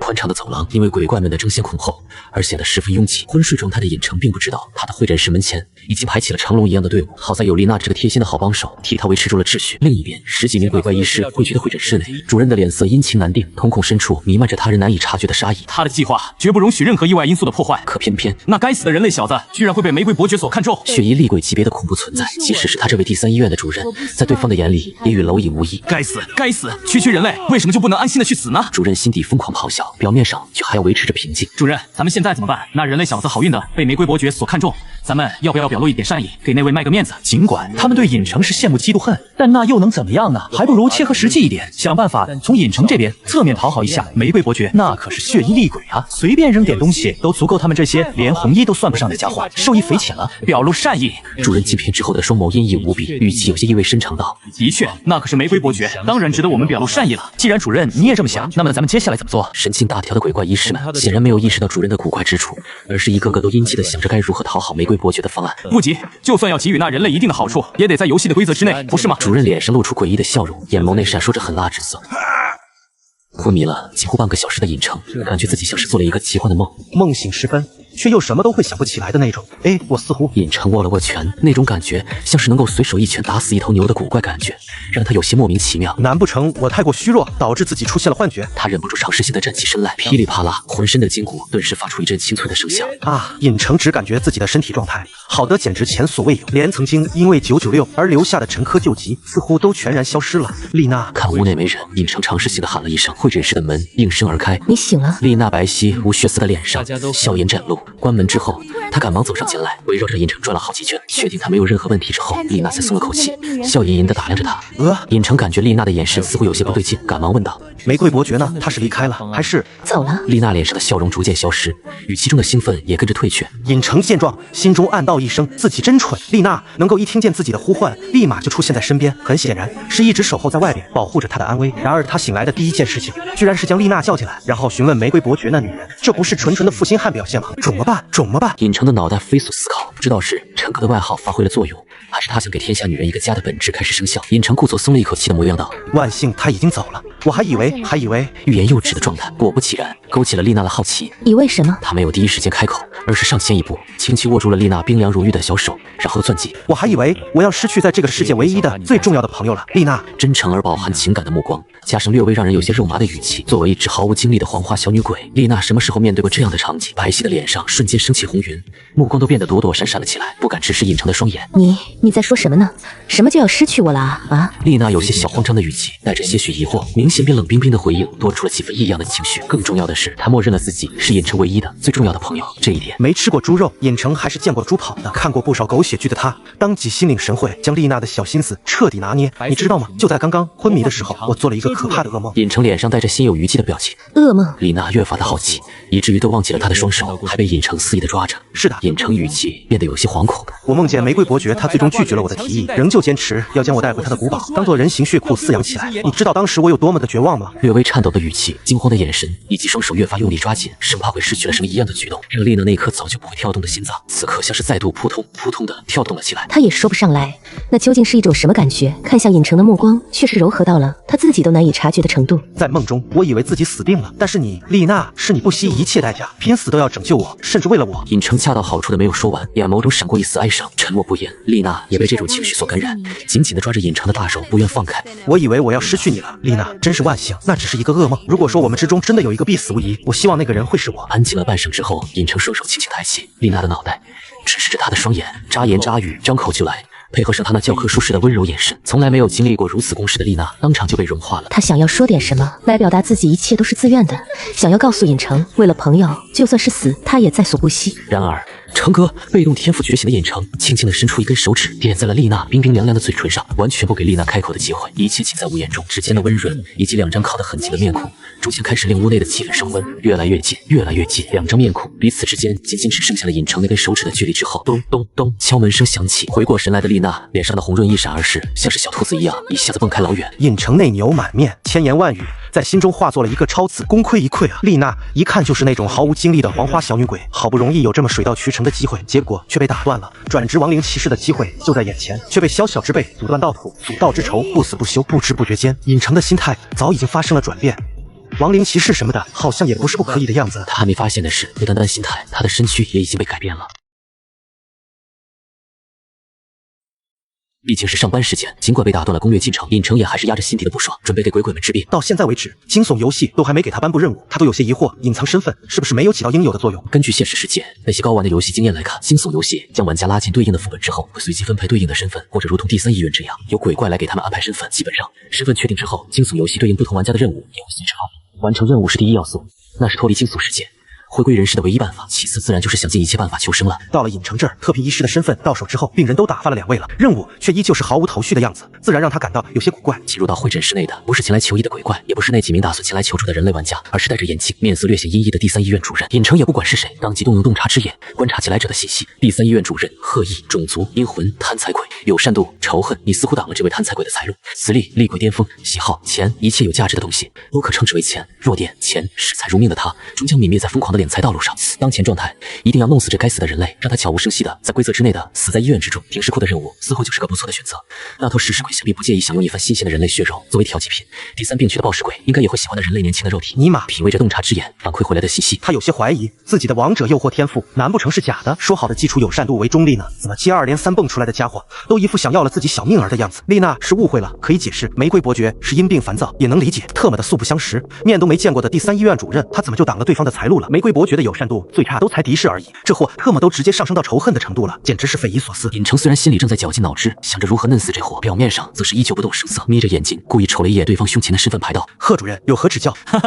指教谈不上，你可是能够治好玫瑰伯爵，被他都点名称赞的医师，恐怕要不了多久，我这主任的位置都得是你的喽。心里恨不得杀死眼前的人类10000次，面上却是一副略带恭维的模样。不简单，这货肯定有大问题。尹成的心里瞬间做出判断，故意顺着对方的话道：哪里那里，主任赞谬了，只是比在场诸位医师高明了一点点而已，不值一提，不值一提。贺毅眼角忍不住狠狠地抽了抽，心道：特么的夸你一句，还真就喘上了。不过转念一想，尹成如此自大，倒也正合他的心意，那才好利用，不是吗？是这样的。贺毅也懒得违心去继续恭维尹成，开门见山道：第三医院的一位老主顾需要一条合适的手臂作为替换。玫瑰伯爵验证了你医术的精湛，所以我想给你一个表现的机会。主任的意思是去停尸库为那位大主顾选择一条合适的手臂，以你高超的医术，眼光肯定会高过我们，所以能不能让那位大主顾继续对我们第三医院另眼相看，就拜托你了。贺毅一副十分诚恳的模样，如果不是尹成有洞悉之言，还真就被他给骗过去了。身后的丽娜没有多说什么，意味着贺毅所言是真，大主顾应该是存在的。不过洞察之眼反馈回来的信息中，停尸间那种地方居然会存在一头食尸鬼，这怎么看都不太像是正常的操作。然而，正当尹成打算找个借口随便推脱掉的时候，惊悚游戏的声音却随之响起：恭喜幸运玩家尹成成功触发第三医院隐藏任务停尸库的秘密。恭喜幸运玩家尹成成功触发第三医院连环隐藏任务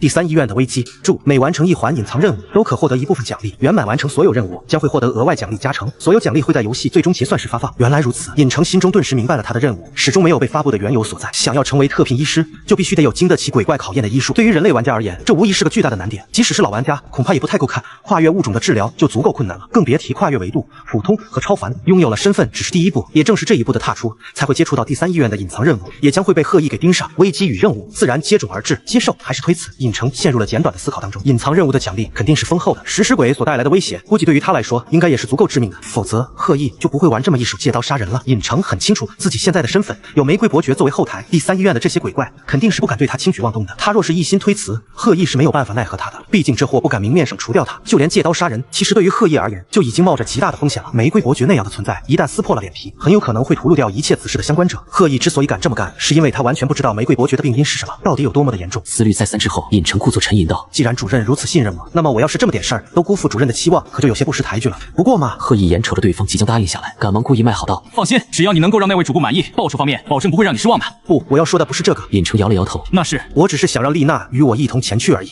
顺便给我打下手而已。没问题，丽娜，你现在要是没事的话，现在就和尹成医师一起去吧。不出意料，贺毅满口答应了下来。尹成嘴角勾起一丝淡淡的笑容。洞察之眼反馈的信息，丽娜红衣厉鬼的实力一栏后边，其备注他可没有忘记。很明显，贺毅还有医院内的医师们对于丽娜的实力并不知情。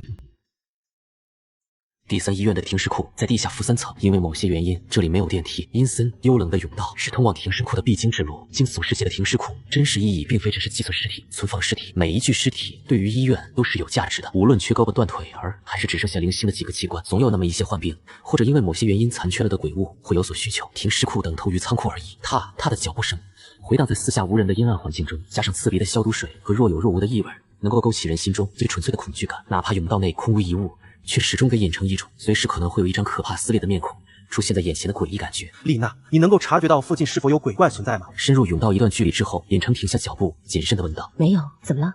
你似乎从接受了主任的任务之后，像是有些不对劲的样子。”他虽然是恋爱麻瓜，可作为一名合格的护士，他的观察能力自然还是不差的。丽娜，你是我在这个世界最信任的朋友，所以有些事情我也就不隐瞒了。尹成缓缓开口：“你应该知道，人类玩家当中极少数会觉醒天赋的吧？”听着尹成一副自己人的口吻，丽娜的心里甜滋滋的，很是配合的点了点头。寻常鬼怪或许不会知道这样的信息，但丽娜不同，她理想的身份死亡天使并不简单，自然也会知道的更多一些。我的天赋能够一定程度上将一些蛛丝马迹的信息综合起来，得到更加有用的消息。从来到第3医院的那一刻开始，我便得到了惊悚游戏的提示，说你们医院出现了问题，人手匮乏，才会招聘我们这些外来人员。可是，在停尸库选取肢体这样的事情，当真需要的是医术吗？从贺主任的眼中，我看出了一些不同寻常的东西。他对我抱有很深的敌意。玫瑰伯爵为什么会突然找上我？这么一个新来的特聘医师，为什么玫瑰伯爵前脚刚走，贺主任就找上了门来？在这些看似只有蛛丝马迹线索当中，我嗅到了阴谋的味道，而我的天赋也推断出了贺主任有很大问题。尽管丽娜的友善度已经达到了推心置腹，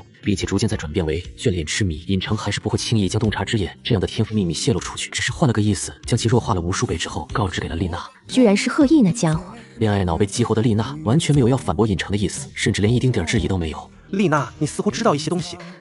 不太清楚。丽娜顿时讪讪的回应：“我倒是来了第3医院很久，不过也只是一名有点小权力的护士而已。很多东西，贺毅那家伙根本不让我插手的。”尹成毫无建设性的回答，但体现出了对他无条件的信任。能够具体跟我说说第3医院到底发生了些什么事情吗？你们遇上的问题到底是什么？医师、护工，还有停尸库的搬运工，甚至包括病人等等。第3医院最近一段时间总是会莫名其妙的失踪一些家伙。丽娜摊了摊手，一副无奈的表情。再加上玫瑰伯爵屡次3番的前来看病，人手也就更加的紧缺了。等等，失踪？尹成抓住了关键。仅仅是人类玩家，还是包括鬼怪？都有吧。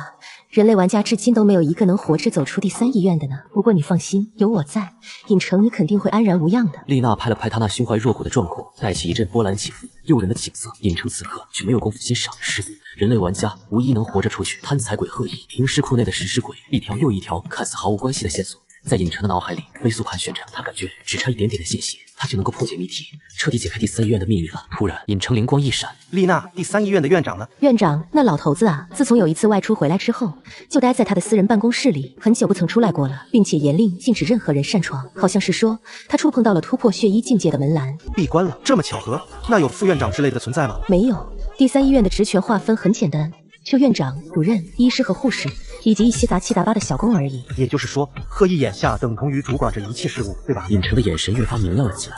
丽娜略微沉吟了一下。其实还有第3医院的股东们，只是他们平日里很少会插手医院的事务，基本只负责收钱。话音落下的一瞬间，尹成脑海里的一切线索彻底串联到了一起。贺毅100%就是在第3医院暗中捣鬼的幕后之鬼，贪财鬼视财如命。有着第3医院主任这样的头衔在身，加上院长闭关的大前提下，他能够操作的机会，那可就当真太多太多了。所谓的失踪，十有八九是贺毅担心他的秘密暴露，从而进行了灭口而已。外来的人类玩家必须要经历游戏的任务，也就导致他们有一定的可能会接触到贺毅暗地里敛财的秘密。为了杜绝一切暴露的可能，第3医院成为了人类玩家们的目的。无论他们多么的小心谨慎，贺毅最终都会给他们安排上一些必死的任务，比如停尸库的食尸鬼、第3病区的暴尸鬼。总有一款足够致命，能让玩家们无法活着走出去。被贺毅所掌控的第3医院，玩家如何能够反抗得了？想要验证推测也很简单，食尸鬼的事情是尹成用洞察之眼知晓的，当然不能直接告诉丽娜。不过，若是丽娜将停尸库内不应该出现的食尸鬼逮住了，那么一切可就简单多了。尹成的嘴角扬起一丝笑容，有着洞察之眼的帮助，他能够直接窥破第3医院的幕后捣鬼者，得知 BOSS 是谁，再进行反推，一切自然简单了太多太多。眼下唯一要做的，就是以丽娜的手来揭露真相，完成所谓的连环隐藏任务了。丽娜，我已经有了一些推断，不过想要验证，需要你的配合。尹成眸中金光闪烁，缓缓说道：“要我怎么做？说吧。”丽娜一如既往的干脆：“很简单，只需要……”尹成凑上前去，鼻息拍打着晶莹的耳坠，小声的述说了起来。丽娜有些轻颤，强忍着那种古怪的感觉，没有躲开。白皙如玉的脸颊早已经升起了红云。话音落下，丽娜长舒了一口气的同时，心里又莫名有些失落。记住了吗？丽娜灵动的眼神忽闪忽闪，有些弱弱的道：“好像没太记清。”那我再仔细给你讲讲。反正时间还很充裕，尹成丝毫不介意和丽娜多一些独处的时间。好。尹成嘴角流露出一丝略显古怪的笑意，再度附到耳边低声讲述了起来。片刻后，这次记住了吗？抱歉。我好像还是有些细节没有记清的样子。没关系，再讲一遍就好了。尹成温和地笑道。丽娜主动凑上前来，一副洗耳恭听的模样。半个小时悄然流逝，一人一鬼才默契的一前一后，隔了一段距离继续进发。即将进入停尸库的时候，丽娜的身影逐渐消失不见，仅剩下尹成一人在幽森冰冷的停尸库中缓缓前行。冷、寂静、排列有序的运尸车，以及一排排停放保存尸体的雪柜。胆子小的人放到这样的环境里，恐怕撑不了几分钟，就得拼了命的往外逃。尹成其实也并不例外，不过有丽娜在暗中保护着，他倒也不会感到太过慌张。选一条合适的手臂是假，想要借助食尸鬼的手来除掉我才是真。那么停尸库内的食尸鬼很高概率也会是贺毅那家伙故意纵容其在这里出现的了，甚至很有可能就是他自己专门放进来的。如此一来，就算院长出关成为了血衣厉鬼级别的强者，食尸鬼自然就会成为替死鬼。这么看来的话，食尸鬼知道的东西肯定不多，甚至根本一无所知。尹成心中分析着情况，脚下的步伐不疾不徐。他的身边运尸车上一具又一具残缺不全、外貌狰狞的躯体，冷冰冰的一动不动，很少能够看到一具完整的身体。细心的他甚至看到了某些躯体上残留着被尸咬过的痕迹。咕嘟，沉闷的西瓜坠地声突然传出，令尹成猛地一激灵，额头有着冷汗垂落。要来了吗？他当然知道停尸库里肯定不存在西瓜以及什么别的东西，那么坠落在地的就只有可能是某具尸体的残肢。咕噜咕噜，脑袋在地面滚动的声音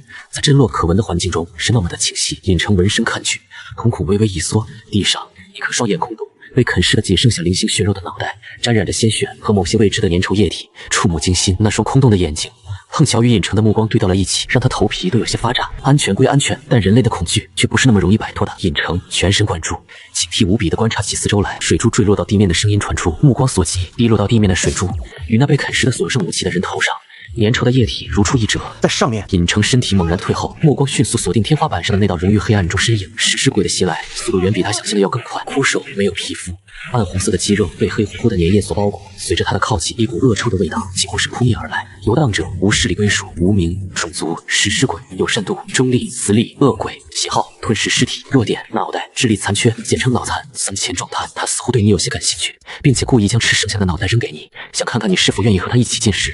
你愿意多一位看上去不太漂亮的朋友吗？呱呱，头顶像是有一群乌鸦盘旋，带起一片尴尬的叫声，还有一连串的省略号。尹成一时间竟感到有些心累，王者诱惑的天赋生效了。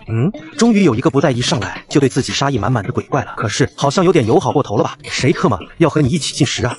还特么是吃剩下的，能下来吗？并且隐晦的冲身后摆了摆手，视野暗中的丽娜暂时不用现身。咕，天花板上挂着的食尸鬼口中发出沙哑古怪的声音，像是在回应，又像是有些疑惑不解。好吧，看样子没法交流了。刻意做事还当真是滴水不漏，这么一个玩意儿，就算被抓住了，也一问三不知，的确是绝好的替死鬼了。尹成无奈的叹了口气。就在这时，天花板上的食尸鬼微微一动，灵敏而轻巧的落在了地上。尹成瞬间警惕了起来，中立状态的食尸鬼，他可不敢保证其绝对不会攻击自己。况且有些鬼怪即使没有敌意，他们散发出来的特殊气场一会儿的因子都是足以致命的。下一秒，食尸鬼的举动让尹成大脑直接宕机在了原地。只见食尸鬼捧着沾满粘液的脑袋，试探性的向他面前递了递，暗红血肉、粘液包裹的面孔，黑洞洞的大眼睛，让人恐惧。不过此刻像是带着几分讨好的意思。尹成心头微动，洞察之眼观察下，食尸鬼的当前状态产生了一些变化，邀请进食的想法并没有放弃，反而更加的热情了。更离谱的是，食尸鬼的友善度居然直接转变成了友好状态。一时间，尹成感到有些莫名其妙。也就在此时，这只食尸鬼有些问题，是食尸鬼家族中的畸形儿，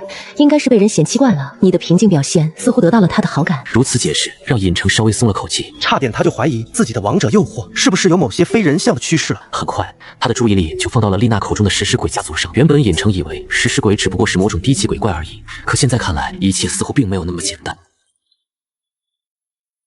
看样子，停尸库内人类玩家的死亡应该就是他所导致的了。要杀了他吗？丽娜的声音依旧在耳边盘旋，完全站在了尹成朋友的角度看待问题。比食尸鬼足足高出了2个阶位的他，想要弄死面前的小东西实在是太过简单。不着急。尹成低语一声，眼前的食尸鬼智力明显有问题，他倒是能够放心的和丽娜交流了。你所说的食尸鬼家族是怎么回事？人世之中似乎没有这方面的情报。惊悚世界的鬼怪，绝大多数都是单独存在的，可也有那么一部分具有很强的种族性，食尸鬼就是其中之一。一，他们很强吗？不。其实99%的食尸鬼都只是最低级的鬼物而已。不过，庞大的族群中总会产生一些例外。丽娜的声音带上了几分敬畏，接着道：“据我所知，食尸鬼种族的统治者便是一位不可言说级别的可怕存在。”不可言说。尹成眼中闪过一丝茫然，对这个全新的词汇产生了浓厚的兴趣。人世当中的玩家们提供的信息里，从来都没有这个词汇出现。在尹成的印象中，血衣厉鬼似乎就已经是他们所能够接触到的极限了。到了那种境界的鬼怪，即使遥隔无尽距离被提起了他的名字，他都可能会心生感应，降下恐怖，故而称之为不可言说。可思可想，不可说，说必有因。提及不可言说级别的鬼怪，丽娜的眼神带着几分向往，可尹成从她的眼神里却并没有看到哪怕一丝的惶恐感。超越了血衣厉鬼级别的可怕鬼怪，对于一名红衣厉鬼来说，居然仅仅只是敬畏，没有畏惧。再联想到玫瑰伯爵口中丽娜背后的大家伙，还有丽娜本身的特异之处，不难猜想，她在李相族群死亡天使当中，至少也有着不可言说级别的存在。扯远了，还是想想怎么处理眼下的问题吧。尹成收起发散的思绪，目光再度落在畸形食尸鬼的身上，沉吟道：“没法交流是最大的问题啊。”食尸鬼依旧保持着递给他人头的姿势，黑洞洞的大眼睛里像是布满了渴望的情绪。丑陋、畸形还愚蠢的他，在惊悚世界都是被人人鬼嫌弃的那种。从他的眼神里，尹成读出了一种渴望朋友的情绪。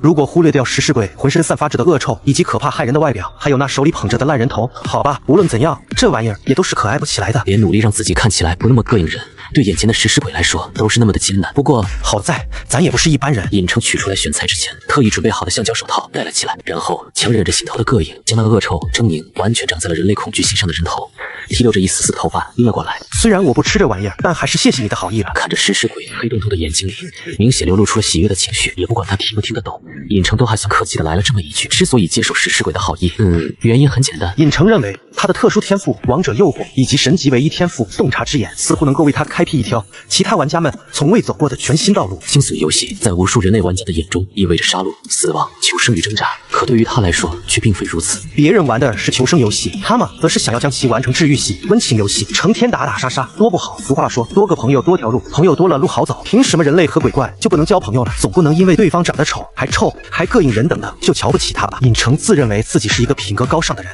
从来不会因为别人的缺陷而瞧不起任何人。鬼，才不是因为食尸鬼家族里有着不可言说那种大佬，想要借机搭上一点关系的，绝对不是。再者而言，有了丽娜表里双向的例子在前，谁又能够肯定畸形到被鬼怪都排斥的食尸鬼是否也会拥有某些常人所不知道的独特天赋呢？结个善缘总归没错，不是吗？反正这别致的小东西也只是被刻意利用的棋子而已，吃了点故意摆在外边的残躯算得了什么？刻意那家伙摊下来的货物价值不知道比被吃掉的高了多少倍呢？再说了，第三医院的损失和他有半毛钱的关系吗？丽娜也只是一个护士，这件事情也最终清算起来也落不到他的头上。看着洞察之眼反馈回来的信息，食尸鬼的友善度已经提升到了信任级别。尹成自己都觉得有些匪夷所思，他只是接过人头的小举动，竟然直接让食尸鬼跨越了亲善这个层次，直接提升到了信任级别的友善度。好家伙，这得是多卑微才会这样啊！尹成无语。接下来花费了一番功夫之后，尹成连说带比划，才让食尸鬼明白了他的意思，老老实实的跟在了他的身后，还顺手扯下来玉石车上已经腐烂的手艺，边啃边走，画面很惊悚。尹成却很淡定，搞定了食尸鬼之后，刻意给他发布的任务自然也就没有了什么难点。原本还谨慎的和丽娜商量布置的计划，到头来也没起到什么作用。只不过打开停尸血柜的一个又一个柜门之后，尹成脸色逐渐阴沉了下来。尸柜9空，剩下的那个还是只剩下零星一点躯体皮毛的那种。目光扫过那一排排停尸血柜，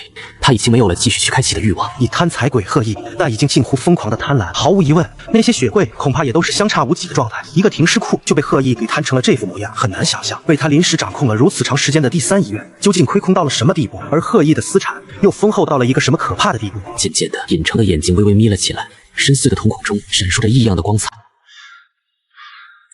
鬼币，惊悚世界当中唯一的流通性货币，也是人类玩家们完成了游戏任务后的基础奖励。拥有足够多的鬼币，你可以在惊悚游戏的商城内购买道具，用于提高生存几率。作为一名新人玩家，尹成虽然开启了隐藏任务，并且高概率能够轻松的将其圆满完成，但他认为那样收获的鬼币恐怕也是极为有限的，经不起商城吞金兽的消耗，至少比起贺意的身价，恐怕差了不是一星半点，不好办啊！尹成微微蹙眉，感到有些棘手。杀了贺意很简单，可要想在已完成隐藏任务的前提下，成功夺取对方的高额身家，再干掉贺意还不被发现，就不是一件简单的事情了。贪财鬼视财如命，这是洞察之眼反馈回来的信息。为了利用第三医院大肆敛财，贺意的手段残酷至极，不单单只是对人类玩家出手，就连第三医院本身的职工，甚至还有病人都惨遭他的毒手。如此一个丧心病狂的贪财鬼，尹成毫不怀疑，在钱财和性命之间，他会作何选择？算了，这件事事情不能着急，当下的要务还是完成了任务再说。隐藏任务停尸库的秘密，也就是食尸鬼已经被解决，眼下只需要完成手臂的选取，任务也就能够彻底完成了。只是环顾一眼，放眼望去，停尸雪柜当中早已经空空如也，唯有运尸车上躺着的零星尸体，还都是残缺破烂不堪的。所谓的大主顾，需要的肯定是完美的替代品。如果选取一截残缺的，不难想象，大主顾发怒之后，尹成恐怕会被推出去，成为替罪羊。哼，真不愧是阴险的贪财鬼。一个任务下来，双重杀机够狠。尹成眼中杀意闪烁，如果不是为了任务，还有贺毅丰厚的身家，他当真是一刻都不想等待的杀上门去了呢。眯着眼睛，稍微思虑了片刻之后，目光落在被食尸鬼抱着不断啃噬、已经坑坑洼洼、恶心至极的断臂上。一个不成形的计划逐渐有了思路。别吃了！尹成低喝了一声，友善度已经达到推心置腹级别的食尸鬼，很是听话的停下了进食的动作。黑洞洞的大眼睛有些疑惑地看着他。没错，尹成之前花费时间和食尸鬼沟通的时候，这货的友善度堪称飞速拔升，已经达到了推心置腹的程度。不太聪明的他，对尹成可谓是言听计从，当然得能够听懂才行。出来吧，不用隐藏了。尹成冲着丽娜藏身的位置招了招手。丽娜闻言，乖巧地现身出来。食尸鬼见到突然出现的护士，黑洞洞的大眼睛里一瞬间凶光闪烁。咕，沉闷的声音从食尸鬼口中传出，散发着警告的意味。布满粘液的身躯匍匐在地，手脚竟然生出了锋利无比的黑色长爪，横在了尹成的身前。怪异的身躯蓄势待发，似乎随时都会冲上去，将眼前看似弱不禁风的护士撕成碎片。镇定点，丽娜是自己人，也不管食尸鬼听不听得懂。尹成主动走到丽娜的身边，像是为了给食尸鬼展现两人的朋友关系，他还很是亲密的给了丽娜一个满怀的拥抱。白皙的过分的小脸，刹那间红润无比，丽娜的身躯都紧张的有些轻微颤抖了起来。很难想象，欲解封的她在这方面却是如此的拘谨，被尹成随意拿捏。咕，食尸鬼的敌意渐渐散去，口中发出略微有些疑惑般的声响。尹成见状，满意的点了点头。食尸鬼蠢是蠢了点，但对他那是真的够朋友。只要有点风吹草动，不管敌人强弱，他是真赶上。稳住了食尸鬼的情绪之后，尹成却没有松开揽着丽娜的大手，而是附耳上前，低声说道：“我有一个新计划，需要丽娜你的配合。”明明四下无人，他却做出一副谨慎小心的样子，其用意何在？明眼人能够轻易看破，无非只是为了吃口豆腐而已。可惜恋爱脑激活的丽娜根本不懂这些小心机。什么计划？你说吧。贺毅给我布置的任务乃是个死局，停尸库内的尸体早就被他给倒卖干净了，剩下的都是残肢断臂，根本没有能够用得上的。说到这个，尹成的心底又是一阵杀意上涌，声音都冰寒了几分。丽娜的眼中也同样杀机闪烁，贺毅在她的心里已经是被判了死刑。贺毅口中的大主顾，丽娜你应该也知道吧？知道。那你能够联系上他吗？要隐蔽，不被贺毅察觉的那种。可以，我需要怎么做？丽娜乖巧地问道，完全不具备外人眼中红衣厉鬼的可怕。很好，丽娜，你可真是我的幸运星。尹成毫不吝啬自己的夸奖，竖起了自己的大拇指，然后他便将自己的计划娓娓道来。贺毅暂时不能杀，不过嘛，尹成却能够利用自己当前的资源，先小小的坑他一手再说，顺便呢为贺毅撒下钓饵。贪财鬼视财如命，唯一能够让其上钩的方法，自然也就只有足够惊人的财富。那位所谓的大主顾，不正巧就是绝佳的选择吗？还有玫瑰伯爵那边的关系也得动用起来了。办公室里，贺毅悠闲地把玩着一柄染血的手术刀，眼中似乎已经看到了尹成倒在血泊中，成为食尸鬼食物的美妙场景。他脸上挂着嗜血的微笑，心中已经开始盘算尹成死后的善后问题。可就在这时，咚咚咚咚，急促的敲门声传来，伴随着狼人医师有些焦躁的喊声：“大事不好了，主任！”有什么进来说，毛毛躁躁的干什么？狼人医师赶忙推门而入，张口第一句就是：“主任，你的手臂要保不住了。”王德发贺毅一头雾水，镜片之后的眼神茫然无措，他脸色阴沉了下来。你在说什么胡话？什么我的手就保不住了？是那位大主顾，他点名要移植您的手臂。狼人此刻像是二哈一样喘着粗气，有些畏惧的开口。轰隆！贺毅只感觉一道惊雷劈在了他的脑袋上。怎么会？思绪当场宕机，嘴唇颤颤巍巍，好一阵子他都没能够说出一句完整的话来。办公室里，贺毅还处于惊雷炸响，回不过神来的时候，咚咚的敲门声就再度响了起来。敲门者似乎也没打算等里边的鬼回应，便直接推门而入。贺毅下意识地投去目光，刹那间，他的瞳孔缩如针尖，冰冷的杀意更是忍不住地倾泻而出，让一侧仅有恶鬼级别实力的狼人医师都下意识打了个寒战。不知道为什么，虽然察觉到了对方的杀意，尹成却并没有被对方厉鬼巅峰的气势所慑。主任，你这是干嘛？我没有得罪过你吧？此言一出，贺毅才猛然惊醒，强行压下了内心的愤怒、杀意还有疑惑。不是让你去选取顾客需要的肢体吗？你这是这样的。我发现停尸库里不知道为什么，他话还没说完，贺毅脑门上就生出了冷汗，心中暗骂一声自己愚蠢，居然当着狼人医师的面问这些，岂不是要将停尸库的秘密给曝光出来？别的先不说，他是怎么回事？你怎么敢带着一头食尸鬼前往停尸库的？贺毅指着跟随在尹成身后，浑身散发着恶臭、丑陋无比的食尸鬼呵斥道：“先发制人，倒打一耙的本事。”他显然是了熟于凶。不管为何，尹成没有被食尸鬼杀死，而且好像还得到了食尸鬼的追随，那都不重要，重要的是他能够借机将一口黑锅直接扣在尹成的脑袋上。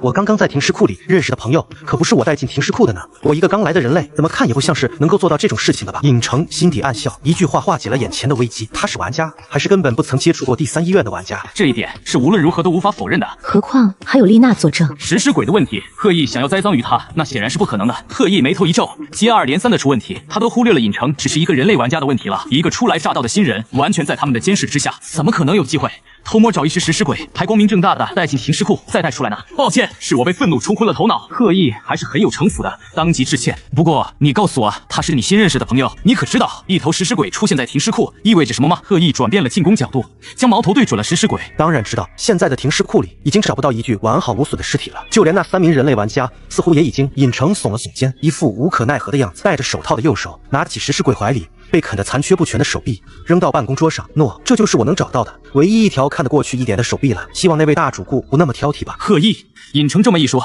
他脑门上的冷汗流淌得更加厉害了。活着回来的人类玩家让他暂时忽略了被大主顾点名要他手臂的事情。这一回过神来，贺毅立马就慌了。能够成为第三医院的主任医师，他的一双手自然是不可或缺的，别说一条手臂，哪怕一根手指头他都不愿意失去。主任医师的身份是他能够借助第三医院生财有道的根基。大主顾就算再怎么有钱，也不可能付出太超额的代价来购买他的手臂。如此一来，贺毅自然是接受不了的。该死，该死！现在怎么办？我该怎么办？那位大主顾可不是我能够拒绝的。心底抓狂无比，偏偏贺毅一时间又想不到什么办法。焦躁不安的他暂时都忽略了食尸鬼和尹成的问题。只不过贺毅暂时没心情搭理他，尹成却不会就此罢休。开什么玩笑？刚刚完成了一个隐藏任务，得到了1000鬼币奖励的他，还打算彻底完成第三医院的隐藏任务，收获最终奖励呢。至于贺毅所苦恼的问题，当然也是出自于尹成的手臂。操作方法也很简单，借势、血衣、厉鬼、玫瑰伯爵的不治之症都被尹成给解决了，还得到了对方的赞赏，这可比现实世界打广告的效果还要靠谱多了。有着如此盛名，再加上丽娜能够联系到那位大主顾，于是名医尹成给大主顾冯和怪先生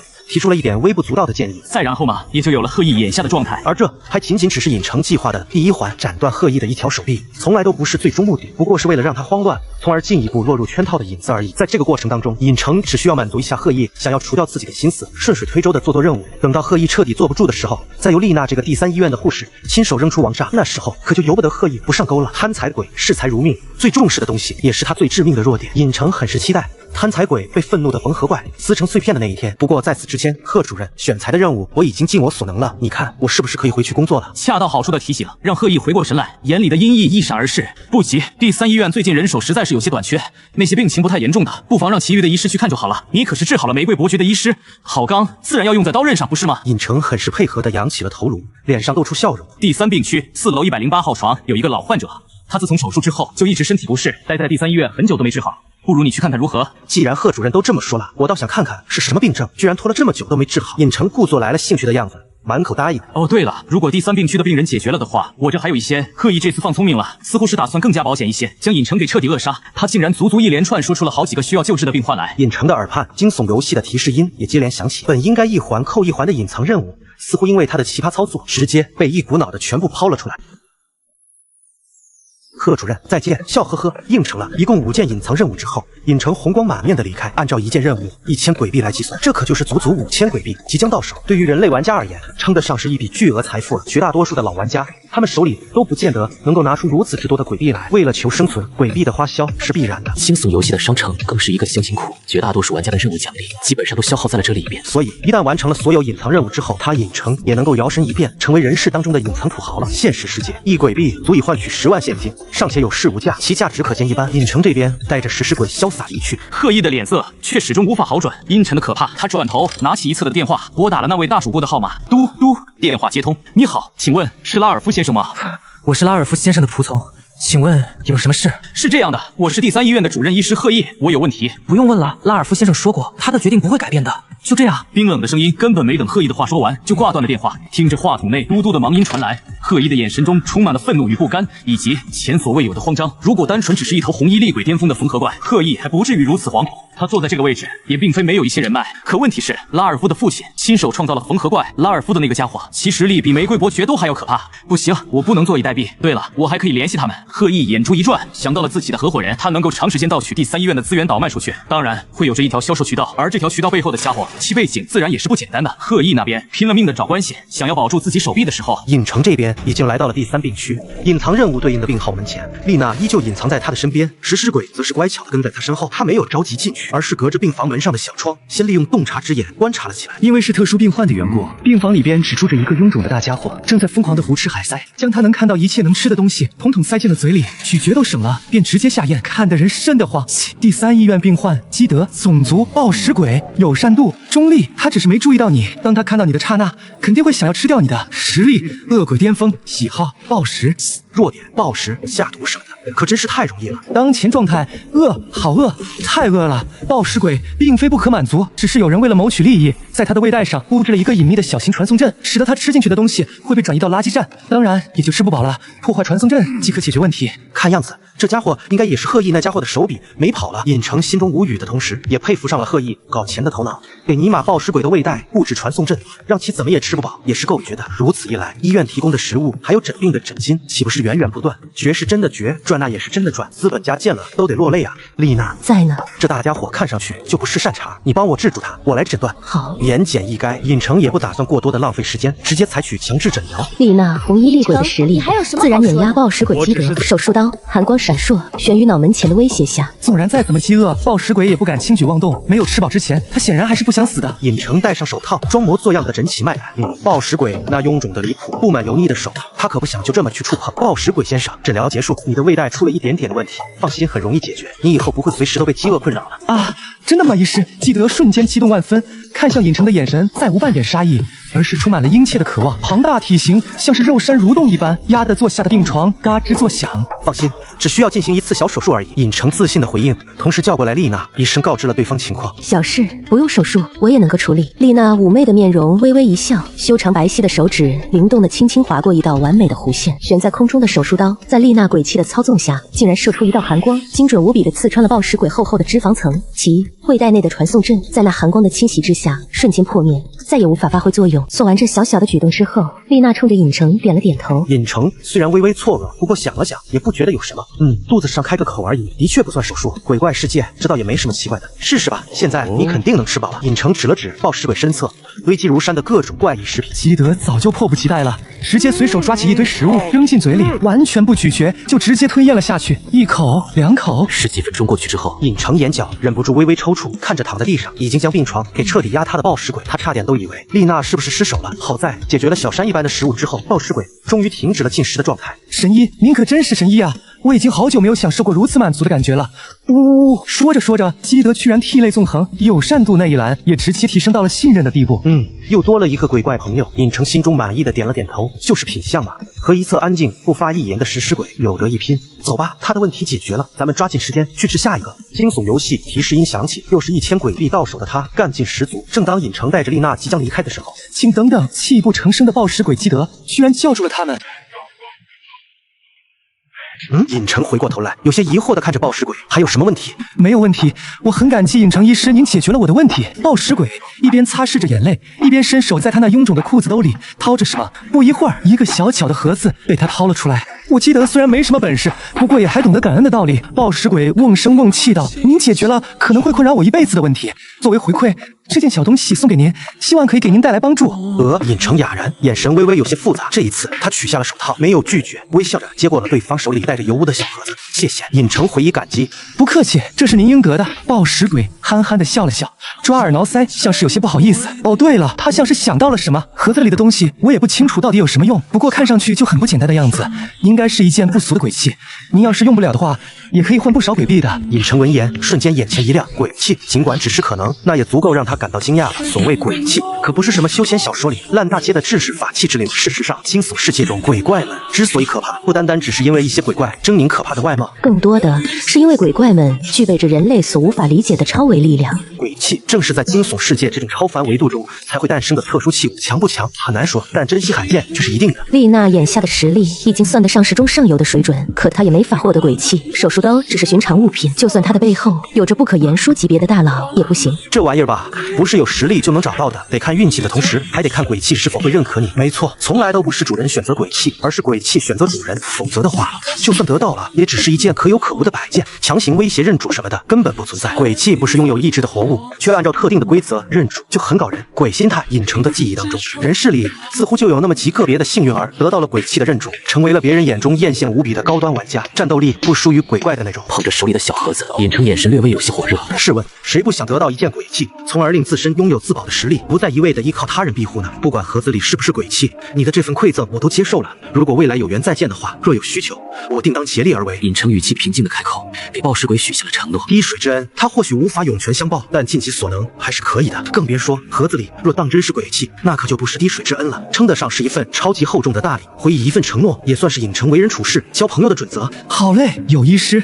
你这句话我就放心了。要是以后生病了，我一定会找你的。暴尸鬼也是高兴的回应着，在他看来，一件不能使用的鬼器本就是感恩送出去的东西，现在还换来了尹成这种名义的承诺，已经是额外的收获了。他当然也乐得开心。告别了感恩戴德的暴尸鬼，尹成没有着急前往下一个任务站点，而是和丽娜找了个僻静的地方，确定四下无人观察之后，他才将暴尸鬼送的小盒子打开。眼球，尹成微微一惊，好诡异的气息。丽娜则是黛眉微蹙，精致的脸颊带上了几分警惕之色。只见小巧的盒子里，一颗玻璃球大小的血色树筒，通体散发着妖异的光泽，眼球如同一颗完美的玉石，被镶嵌于戒指之上。诡异的是，那颗树眼竟然如同活物一般，在戒指上缓缓转动着，和尹成的目光对视到了一起。尹成有点发慌，那树筒诡异的眼神让他有些毛骨悚然的感觉。可最终什么也没有发生，没有预料之中的天命所归，宝物认主，也没有出现什么意外情况。眼球戒指安安静静地躺在盒子里，只是视线与尹成交织到了一起而已。看样子，这的确是一件鬼器，只是效果未知，而且很显然，咱们都无法成为它的主人了。镇定下来之后，尹成无奈地耸了耸肩。鬼器认主的话，不需要接触。当鬼怪或者人类靠近到了一定距离之后，鬼器会自行根据规则进行认主。如果不是对的人，它便如同死物，纵然看上去不凡，却也仅此而已了。丽娜脸上也挂着有些可惜的表情，她倒不是对鬼器有多渴望，她倒是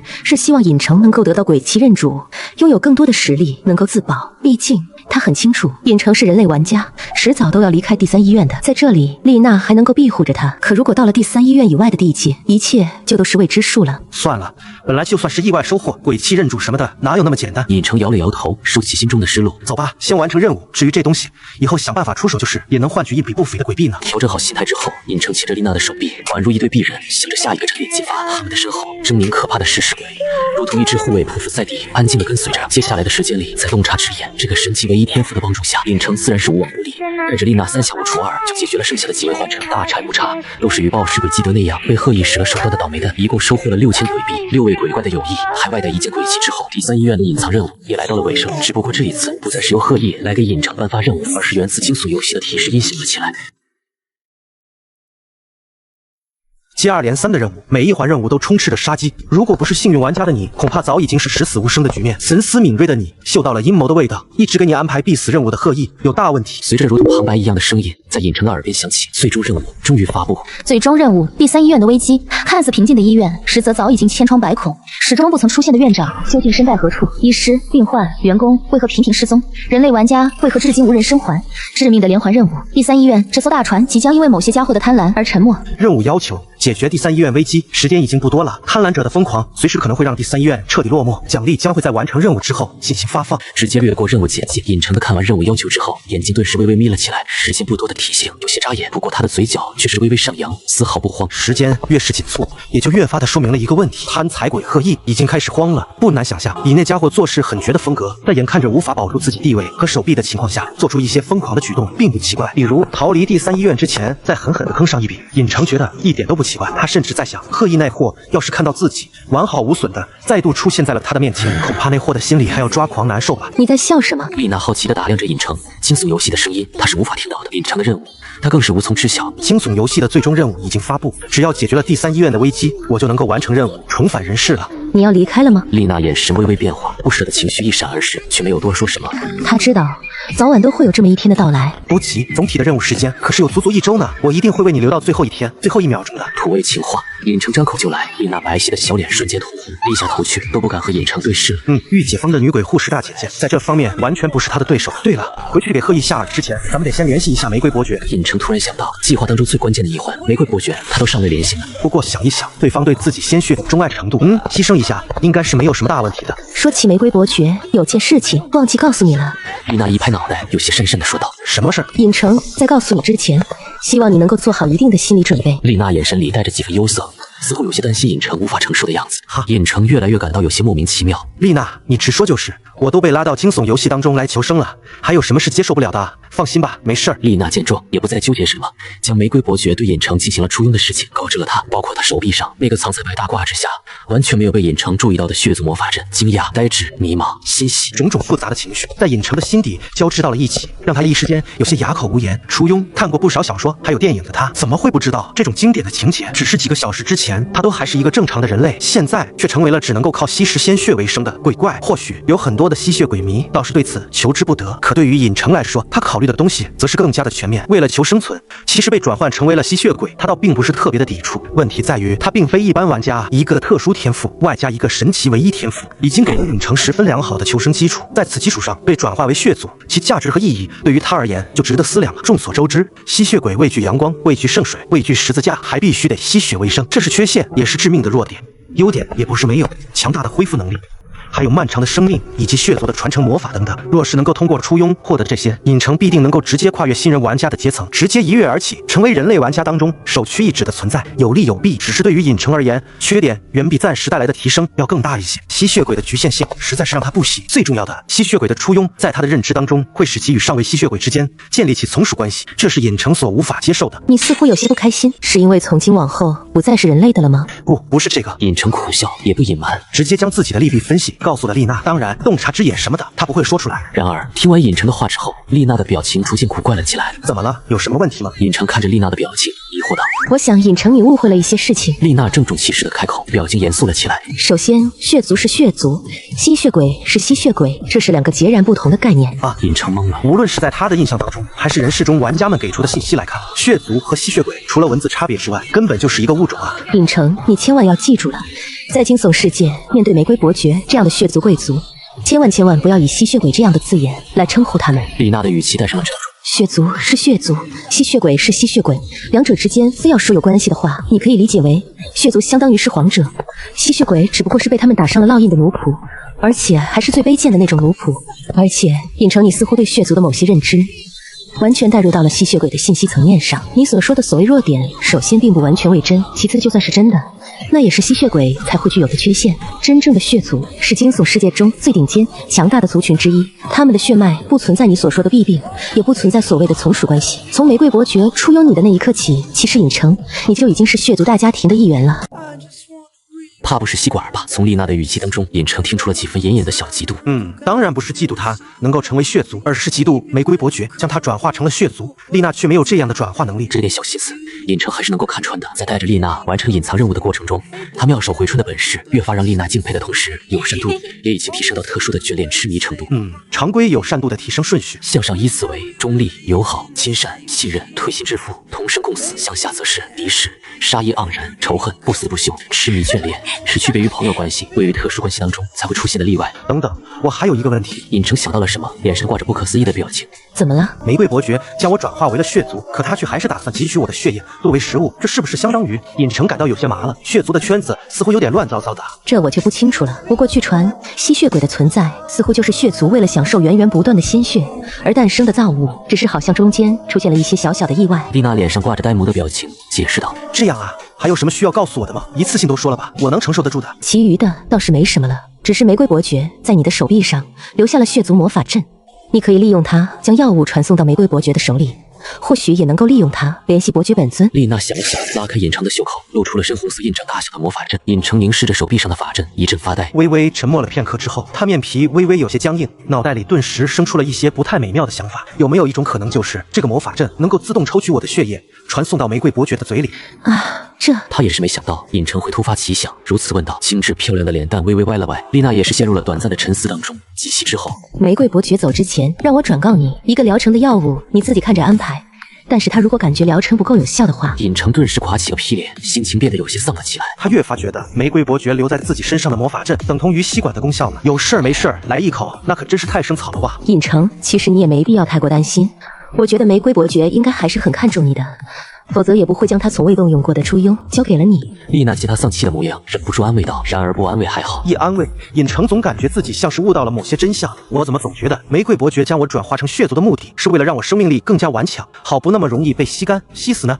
一人一鬼双双无言，身后不再听世事，则是依旧安静地待在原地，如同护卫一样守卫着尹成。算了，也有可能是我想多了。尹成摇了摇头，将坏的念头抛至一旁，目光再度落在魔法阵上，明明从未见过的东西，他却仿佛天生就知道该怎么操作，便能够将其激活。然后尹成的嘴角就忍不住狠狠地抽了抽。阵法激活第一步，滴血。吸管肯定是吸管，尹成忍不住又是一阵腹诽，但他还是无奈的割开手指，滴了一滴鲜血上去。瞬间，魔法阵血光绽放，滴落的血珠根本不曾落到魔法阵上，便消失在了半空。另一边，被荆棘黑玫瑰所环绕的古堡当中，餐桌前，叮，清脆的高脚杯碰撞声回荡在宽敞的大厅内，玻璃杯中猩红的酒液散发着葡萄的醇香。血族的另一大爱好，葡萄酒，颜色与鲜血相似，味道截然不同，却也深受血族的喜爱。难得啊，你居然会主动邀请我前来赴宴，看样子你的病是真的被治好了。病？什么病？我只是前段时间来了兴趣，想要去医院挑选一些口味不错的血液而已，是你自己误会了呢。哼，挑选血液还顺带杀死医师，和你做了这么多年的闺蜜，咱们谁还不知道谁啊？我只是好奇，一个人类究竟是怎么治好了你的不治之症的？玫瑰伯爵眉头瞬间挑起，宽敞空旷的大厅也瞬间化作血色，无数血丝像是有着生命一般蓄势待发，屋内的氛围刹那间变得剑拔弩张。你调查我？哟呵，你似乎有些紧张了。我以前不也经常这么干，但你可从来没有这样过啊！黑暗中的身影逐渐显出了真身，脑门前贴着一张小小的红符，不足1.6米的萌系身高，穿着一身可爱得体的古代官服，戴着一顶官帽，黄服半掩盖下是一张精致可爱至极如陶瓷娃娃般的面孔，明黄色的漂亮眸子正用一种追根究底的眼神打量着玫瑰伯爵。咱们还是不是好闺蜜了？连这点秘密你居然都打算瞒着我？看似呆萌的小萝莉，周身却涌现出可怕的湿气，化作一只张牙舞爪的灰色利爪，与玫瑰伯爵的血丝对峙了起来，丝毫不出。玫瑰伯爵顿时有些气急败坏，优雅的气质都差点绷不住了。他很想说，谁特么跟你是好闺蜜了？分明就是黑心闺蜜，黑的能吐墨汁的那种。没有人比她更加清楚，眼前这外表看似呆萌可爱、萌里萌气的小僵尸究竟有多么的黑心。为了调查她的各种黑料，然后用于嘲笑她，可谓是无所不用其极。当然，玫瑰伯爵自己也没少这么干就是了。天晓得，一个血族，一个僵尸是怎么混到了一起，还成为了彼此的黑心闺蜜。只不过此刻，因为某个男人的缘故，玫瑰伯爵稍微乱了一丢丢的分寸，让黑心萝莉僵尸抓住了破绽。古堡大厅内气氛剑拔弩张，周遭的吸血鬼仆从们早已经见怪不怪。今天这样的场景，他们从这对黑心闺蜜的身上见识了太多次，早就已经麻木，丝毫不觉得惊讶惶恐。可是今天，意外总是来临的那么巧合，两大血衣厉鬼强者领域之力互相对峙的时候，玫瑰伯爵突然脸色微变，绝美的容颜闪过一丝小慌张，因为他分明感觉到自己留在尹成身上的血族魔法阵触发了，要换做平时，这根本就不算什么问题。可偏偏黑心闺蜜在场，更重要的是，为了满足自己的一些恶趣味，还有回味一番那美味鲜血的想法，留在尹成身上的魔法阵被玫瑰伯爵故意设定了需要献祭一滴鲜血的规则。那鲜血当然不是用于传送的能量消耗，而是会随着魔法阵的开启，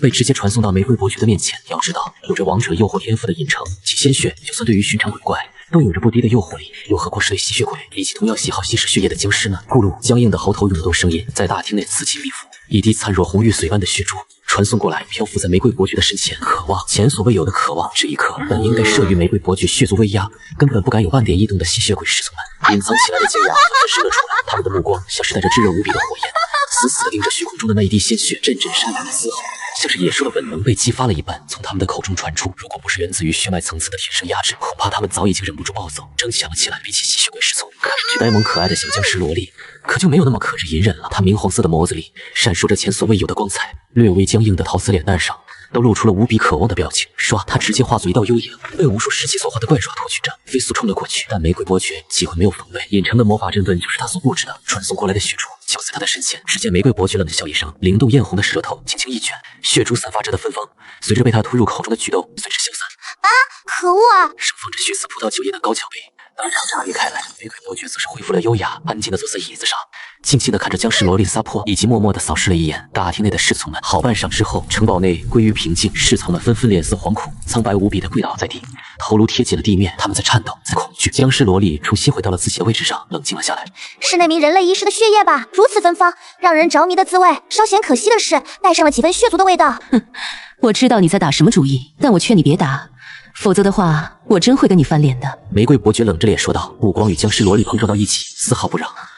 如果我说不呢？那么咱们这么多年的情分，恐怕就只能够到此为止了。玫瑰伯爵的声音冷了几度，彰显出他的果决。僵尸萝莉明红的眸子里闪过一缕错愕。那鲜血的滋味的确诱人无比不假，但他没想到的是，玫瑰伯爵居然会因此和他彻底翻脸。要知道，他们俩黑心归黑心，但交情其实远胜那些看上去很友好的朋友。尤其是他们彼此之间互相争锋了多年，都享受着那种独特的乐趣。却不曾想，玫瑰伯爵居然会为了一个人类做到这种程度。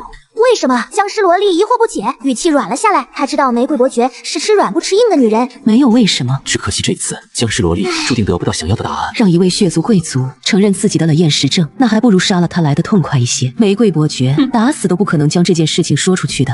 即使再怎么喜欢那种美妙的鲜血，你也不应该会将自己的初衷交给一个人类才对。看样子那个人类医师很是不简单呐。玫瑰姐姐，你就告诉我嘛，你到底背着我藏了什么小秘密嘛？玫瑰伯爵的额头渗出3道黑线，眼角忍不住的抽搐了起来。他的身前娇小可爱的僵尸小萝莉不知道什么时候就蹦跶了过来，拉着他的手开始了撒娇卖萌大法。若是不知情也就罢了，玫瑰伯爵可是很清楚僵尸小萝莉的底细，看似人畜无害、萌里萌气的外表，实际上年龄比他都还要大了不知道多少个世纪。一想到这么一个家伙抱着自己的手臂撒娇，那感觉简直是简直了。不过尴尬归尴尬，玫瑰伯爵心里多少还是有那么一丁点成就感的。毕竟谁能够像他一样让一只血衣厉鬼级别的僵尸跟自己撒娇卖萌呢？那医师的事情告诉你可以，但是你得跟我保证，绝不能打他的主意，并且不能询问他任何有关我的问题。扛不住撒娇卖萌大法的玫瑰伯爵，最终还是败给了僵尸小萝莉。打算将一部分的事实告诉给自己的黑心闺蜜，当然，更多的原因还是对方已经发现了尹成鲜血的特殊之处。为了防止一些僵尸萝莉背着自己偷摸搞事，倒不如大大方方的告知一些信息，来换取他的承诺。僵尸小萝莉黑心归黑心，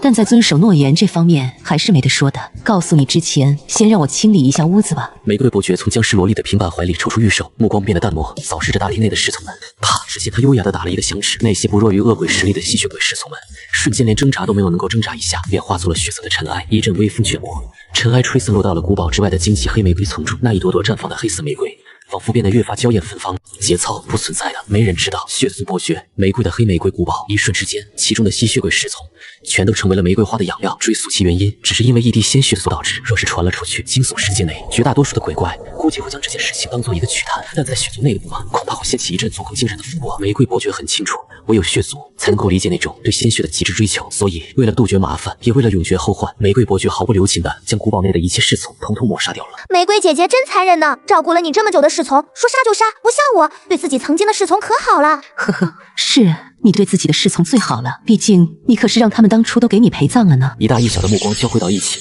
像是在空气中碰撞出了火花。哼，不跟你计较，你根本不懂什么叫忠诚。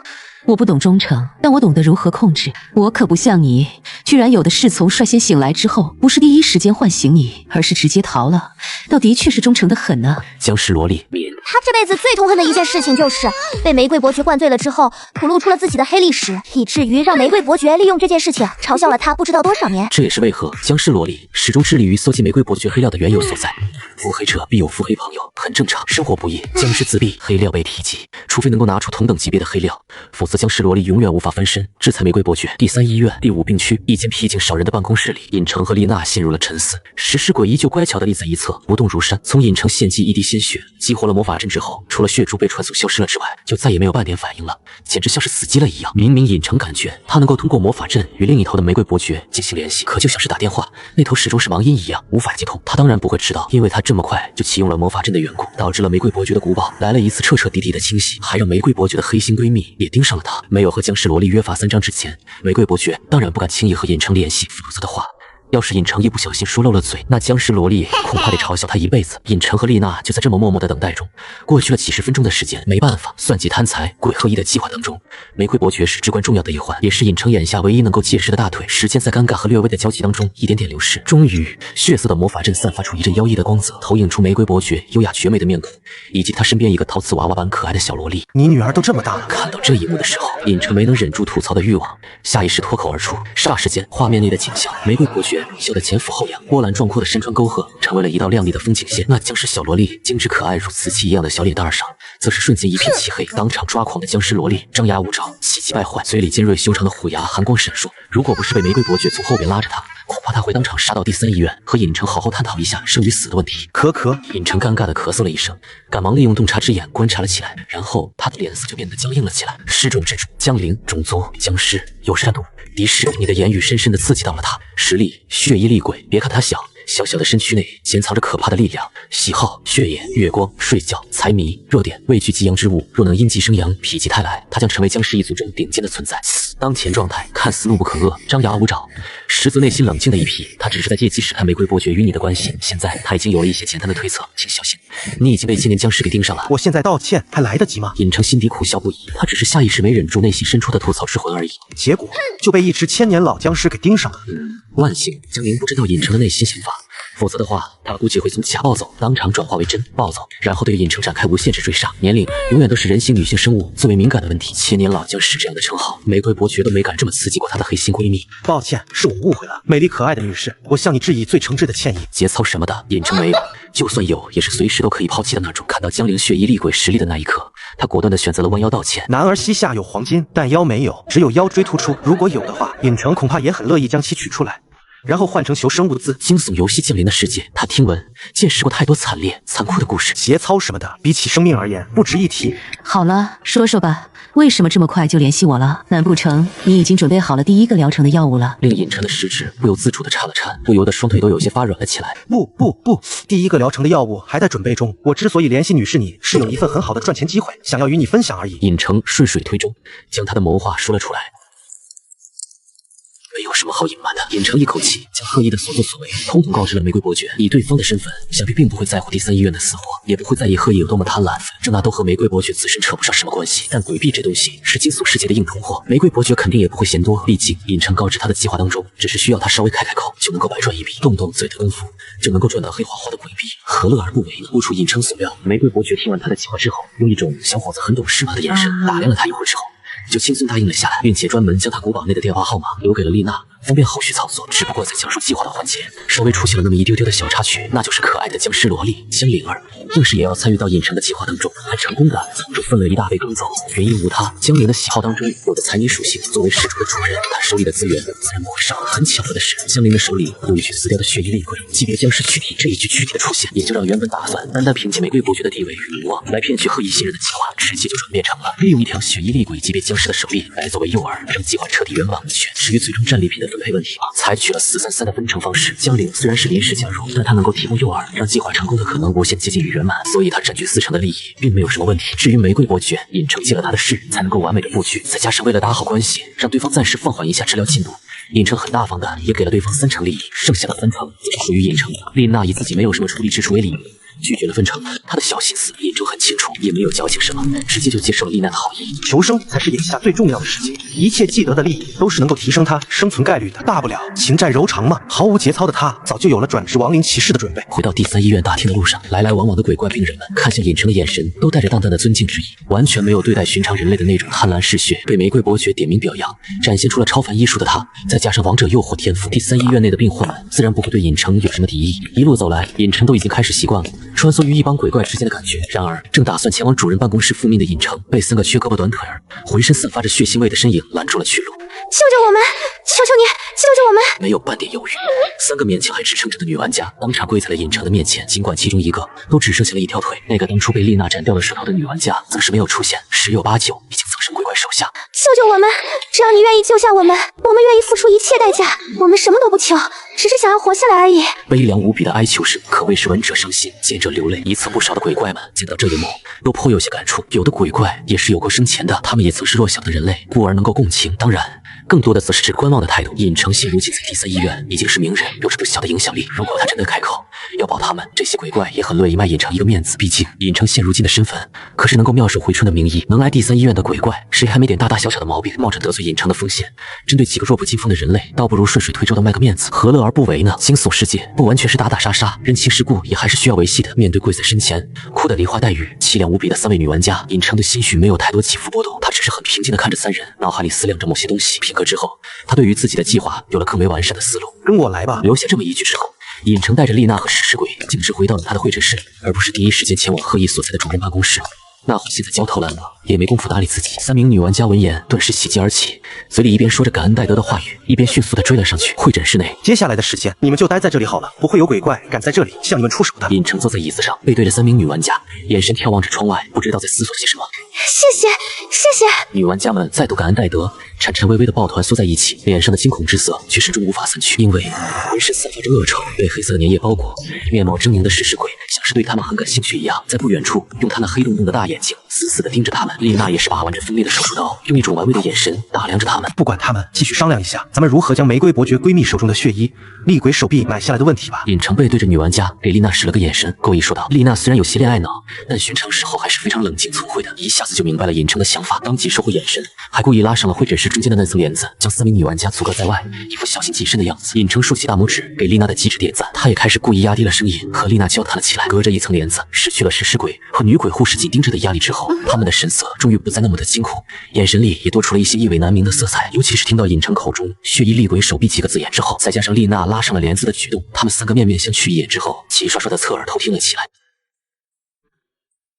帘子的一侧，尹成很是自然的以一种恰好能够让3名玩家听到的若有若无听到的声音，故意和丽娜交流着购买血衣厉鬼手臂的事宜，还专程提到了大主顾、转卖以及大赚一笔等等这样的字眼。片刻之后，丽娜在尹成的眼神示意下，唰的一下拉开了帘子，3名缩成一团，像是因为过度恐惧以及失血而昏迷的女玩家们，身躯微薄可察的颤了颤，丽娜却像是什么都没看到一样。我先去准备了，你自己小心，切记千万不要被贺主任发现了这件事情。我明白，点了点头，专程嘱咐了一句之后，丽娜才转头走了出去。一开门，屋外排成长龙的第3医院病患们脸上顿时露出了期待的神色。进去吧，尹成医师正好有空，记得保持秩序。丽娜瞥了一眼井然有序的鬼怪们，还是忍不住冷冰冰的来了一句：“明白。”排在首位的吊死鬼耷拉着老长的舌头，僵硬的脸上挤出笑容，一副懂事的样子。丽娜微微点了点头，飘然离去。尹成看着进来的病患，洞察之眼当即发动。第3医院病患长尾、种族、吊死鬼，当前状态苦恼于舌头僵硬化的问题久矣，可惜第3医院的医师对此无可奈何。长舌作为吊死鬼的致命武器，越发僵硬会使他实力减退，故而尤为苦恼。解决办法：取幽灵草、腐肉花、奈何泉熬煮，可软化鬼怪血肉。医师怎么样？我的舌头还有救吗？尹成诊脉完成之后，吊死鬼就迫不及待地问道：“小事儿，我能治，记住这个药方，自己去抓药，熬煮吃了之后，保证药到病除。”没有什么犹豫，尹成直接将药方说给了吊死鬼。神医，神医啊！吊死鬼激动无比。他在惊悚世界看了一家又一家的医院，都对他舌头僵硬化的病症无可奈何，在尹成这里却只需要简单一副药方就能够轻松解决问题，如何能够不激动？至于可信与否，玫瑰伯爵的金字招牌在前，即使真的没效果，吊死鬼都得怀疑是不是自己的问题。惊悚世界当中，一尊血衣厉鬼的威慑力，在诸多小鬼们的心里还是非常好使的。尹神医，虽然我已经挂号交过费用了，不过一点心意，还请笑纳。在尹成准备挥手速克的时候，吊死鬼从怀里掏出了不算太厚的一沓鬼币，从桌子上轻轻地推到了尹成的身前，他的脸上还挂着讨好的笑容。这位患者，你这是在让我犯错误啊！尹成眼睛微微眯了起来，意味深长地说道。吊死鬼也是人精，哪能看不出尹成的言外之意？错了，错了！吊死鬼一拍脑袋，这鬼币是我刚刚从地上捡到的，一看就是医师您掉的，对吧？尹成满意的点了点头。我最欣赏的就是你这种拾金不昧的家伙了，也很喜欢和品格高尚的鬼怪们交朋友，多个朋友多条路，从今往后咱们就是朋友了。别的问题我可能帮不上忙，但医术这方面你大可放心。多谢，多谢尹医师。吊死鬼脸上的笑容越发灿烂了。本就抱着讨好尹成心思的他，听闻这样的话，自然是心花怒放。哦，对了，记得告诉一声外边的病患们，我是一个有原则的医师，犯错误之类的事情可就不要整了。吊死鬼临走前，尹成还没忘记叮嘱了这么一句。吊死鬼心如明镜，拍了拍胸脯道：“尹医师放心，我懂，我懂。”尹成用欣赏的眼神目送吊死鬼走了出去，心中忍不住感慨：江湖是打打杀杀，还有人情世故啊。下一位，喊了一声的同时，他的余光扫过一侧椅子上抱团缩在一起，假装昏迷的3个女玩家，她的眼神有些意味难明。路已经给铺好了，怎么走就得看他们自己的选择了。有的路啊，看起来是堂皇大道，可指不定前方就是断崖，坠下去十死无生；有的路呢，坑坑洼洼，朴素至极，却能够让人安然无恙的走下去。新进来的病患是一名断头鬼，尹成也不多说，直接开始诊疗。有着洞察之眼这神级天赋的存在，他的诊疗效率简直高得离谱。不知道是不是吊死鬼的代化起到了作用，每一个进来诊病的鬼怪们都会在离开之前捡到一笔或多或少的鬼币，交还给尹成。毫无疑问，在这个会诊室内能够掉钱的肯定只有尹医师了。大概半个小时的时间，尹成就掉了足足小1000的鬼币，比某些不太行的玩家连做几次任务得到的奖励都要多了。他也顺势交了不少的鬼怪朋友，大家各取所需，十分融洽。当第24位鬼怪患者还没踏进病房的时候，尹成眼神微动，瞳孔深处泛起一丝冰冷。装昏迷的3位女玩家苏醒了，在尹成准备继续诊治病患之前，尹成大佬，我们才想起来，我们还有自己的任务没有完成。尽管在你这很安全，但要是完不成任务的话，我们是没法回到人世的。大佬，你这么忙，我们能够得到你这段时间的庇护，就已经感激不尽，自然不敢奢求更多的东西。我们还得去完成任务，希望还有能够重回这里的机会吧。另一个女玩家也是故作悲戚的开口：“去吧。”3名女玩家没说什么，只是又感恩戴德了一番，然后互相搀扶着走了出去。咔嚓一声，诊疗室的门被关上，离开许久的丽。第3医院后勤室，安静的环境中，3名人类女玩家脸上带着和之前毕恭毕敬、感恩戴德的状态截然不同的神色，她们眼中的嫉妒、贪婪完全流于言表，甚至没有半点掩饰。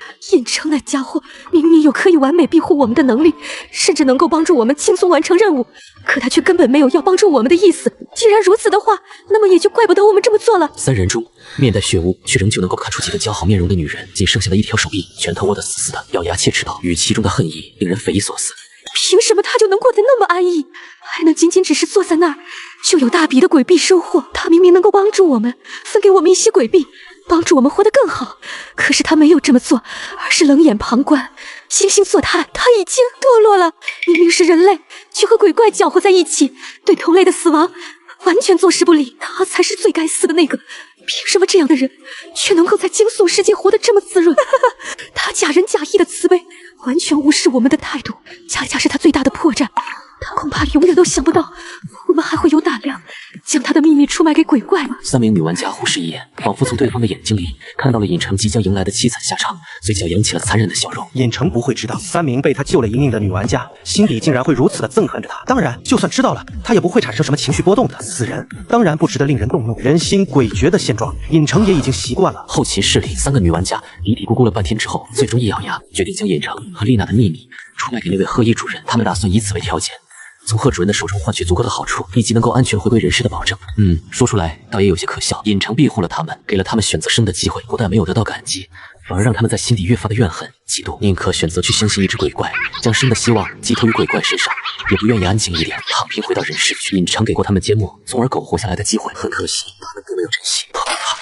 后面主任办公室里接二连三传出的巨大响动，让带路前来的狼人医师忍不住眼角狠狠地抽了抽。你们最好保证，所谓的信息拥有极高的价值，能够平息贺主任的怒火，否则的话……狼人医师没有继续说下去，但他散发出来的杀意却令3人颤抖不已。咚咚咚，谁？办公室内赫意恼怒的声音传了出来。是我，主任，我有很重要的信息要向你汇报。狼人医师赶忙说道。信息？赫意的语气带上了几分疑惑。进来说吧。是。狼人带着3名人类玩家鱼贯而入，办公室内一片狼藉。平日里看上去一丝不苟的赫意，就连眼镜上都出现了裂纹。说什么信息？他坐在缺了半拉腿的椅子上，神色冰冷地注视着几人，说什么信息？语气冰冷，带着杀意，接二连三找关系，想要摆平缝合怪拉尔夫，却始终没有半点成效的他，已经趋于失控的边缘。否则的话，他恐怕还会问一问，狼人医师带着人类进来是什么意思？现在嘛，他没那个心情。你们将自己知道的消息说出来吧。狼人医师见状，赶忙催促道。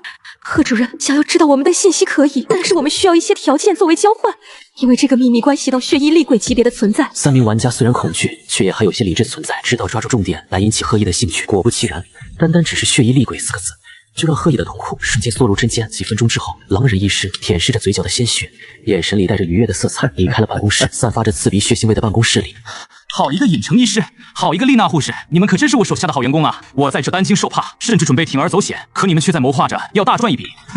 呵呵呵，血衣厉鬼的一条手臂，对于寻常的红衣厉鬼都有着难以想象的吸引力，更何况是拉尔夫那样的缝合怪。该死的人类，以为得到了玫瑰伯爵的赏识就能够为所欲为了吗？贺意心底有着难言的嫉妒，以及前所未有的贪婪。血衣厉鬼的手臂，其价值至少都在几十万鬼币之上，甚至100万，那是个多么美妙的数字啊！一个让贪财鬼完全无法抗拒的数字。他在第3医院偷摸的暗中捣鬼了如此之久，也才堪堪凑了不到100万的鬼币。鬼币的价值十分高昂，不会动辄100万、千万之流。寻常玩家有几千已经算是巨款了，可那走了大运的弱小人类，只是因为玫瑰伯爵的赏识，就有可能随随便便赚取一大笔的鬼币，这让身为贪财鬼的贺意如何能够接受？对于贪财鬼最大的痛苦，莫过于一个巨大的商机就在眼前，而他却似乎没有插手的机会。尹成能够从他发布的一连串必死任务当中活下来，贺意当然也不是蠢货，自然能够看出尹成没有那么简单。无论他有多么想要干掉尹成，因为玫瑰伯爵的赏识，明面上他是不敢轻易去将尹成怎么样的。可现在，贺意对尹成的态度已经发生了天大的转变，一笔价值100万鬼币的大买卖，他怎么可能坐视其从自己的眼前溜走？至少在这笔大买卖尚未被他吞下去之前，他不仅不会对尹成动杀心，反而还得将尹成当成座上宾一样的供起来。毕竟玫瑰伯爵那边只有尹成才能够说得上话，贺意就算手里有着大笔的资金，若是没有牵桥搭线的人，他也只能够干瞪眼而已。一想到这儿，他心里就是一阵暗恼，什么时候他这样的巅峰厉鬼也需要求到一个弱小的人类身上去了？等着吧，这次的交易完成之后，你必死无疑。贺意阴沉的脸上露出一丝狰狞的笑容，沾起桌角上的一缕鲜血，享受无比的舔舐了起来。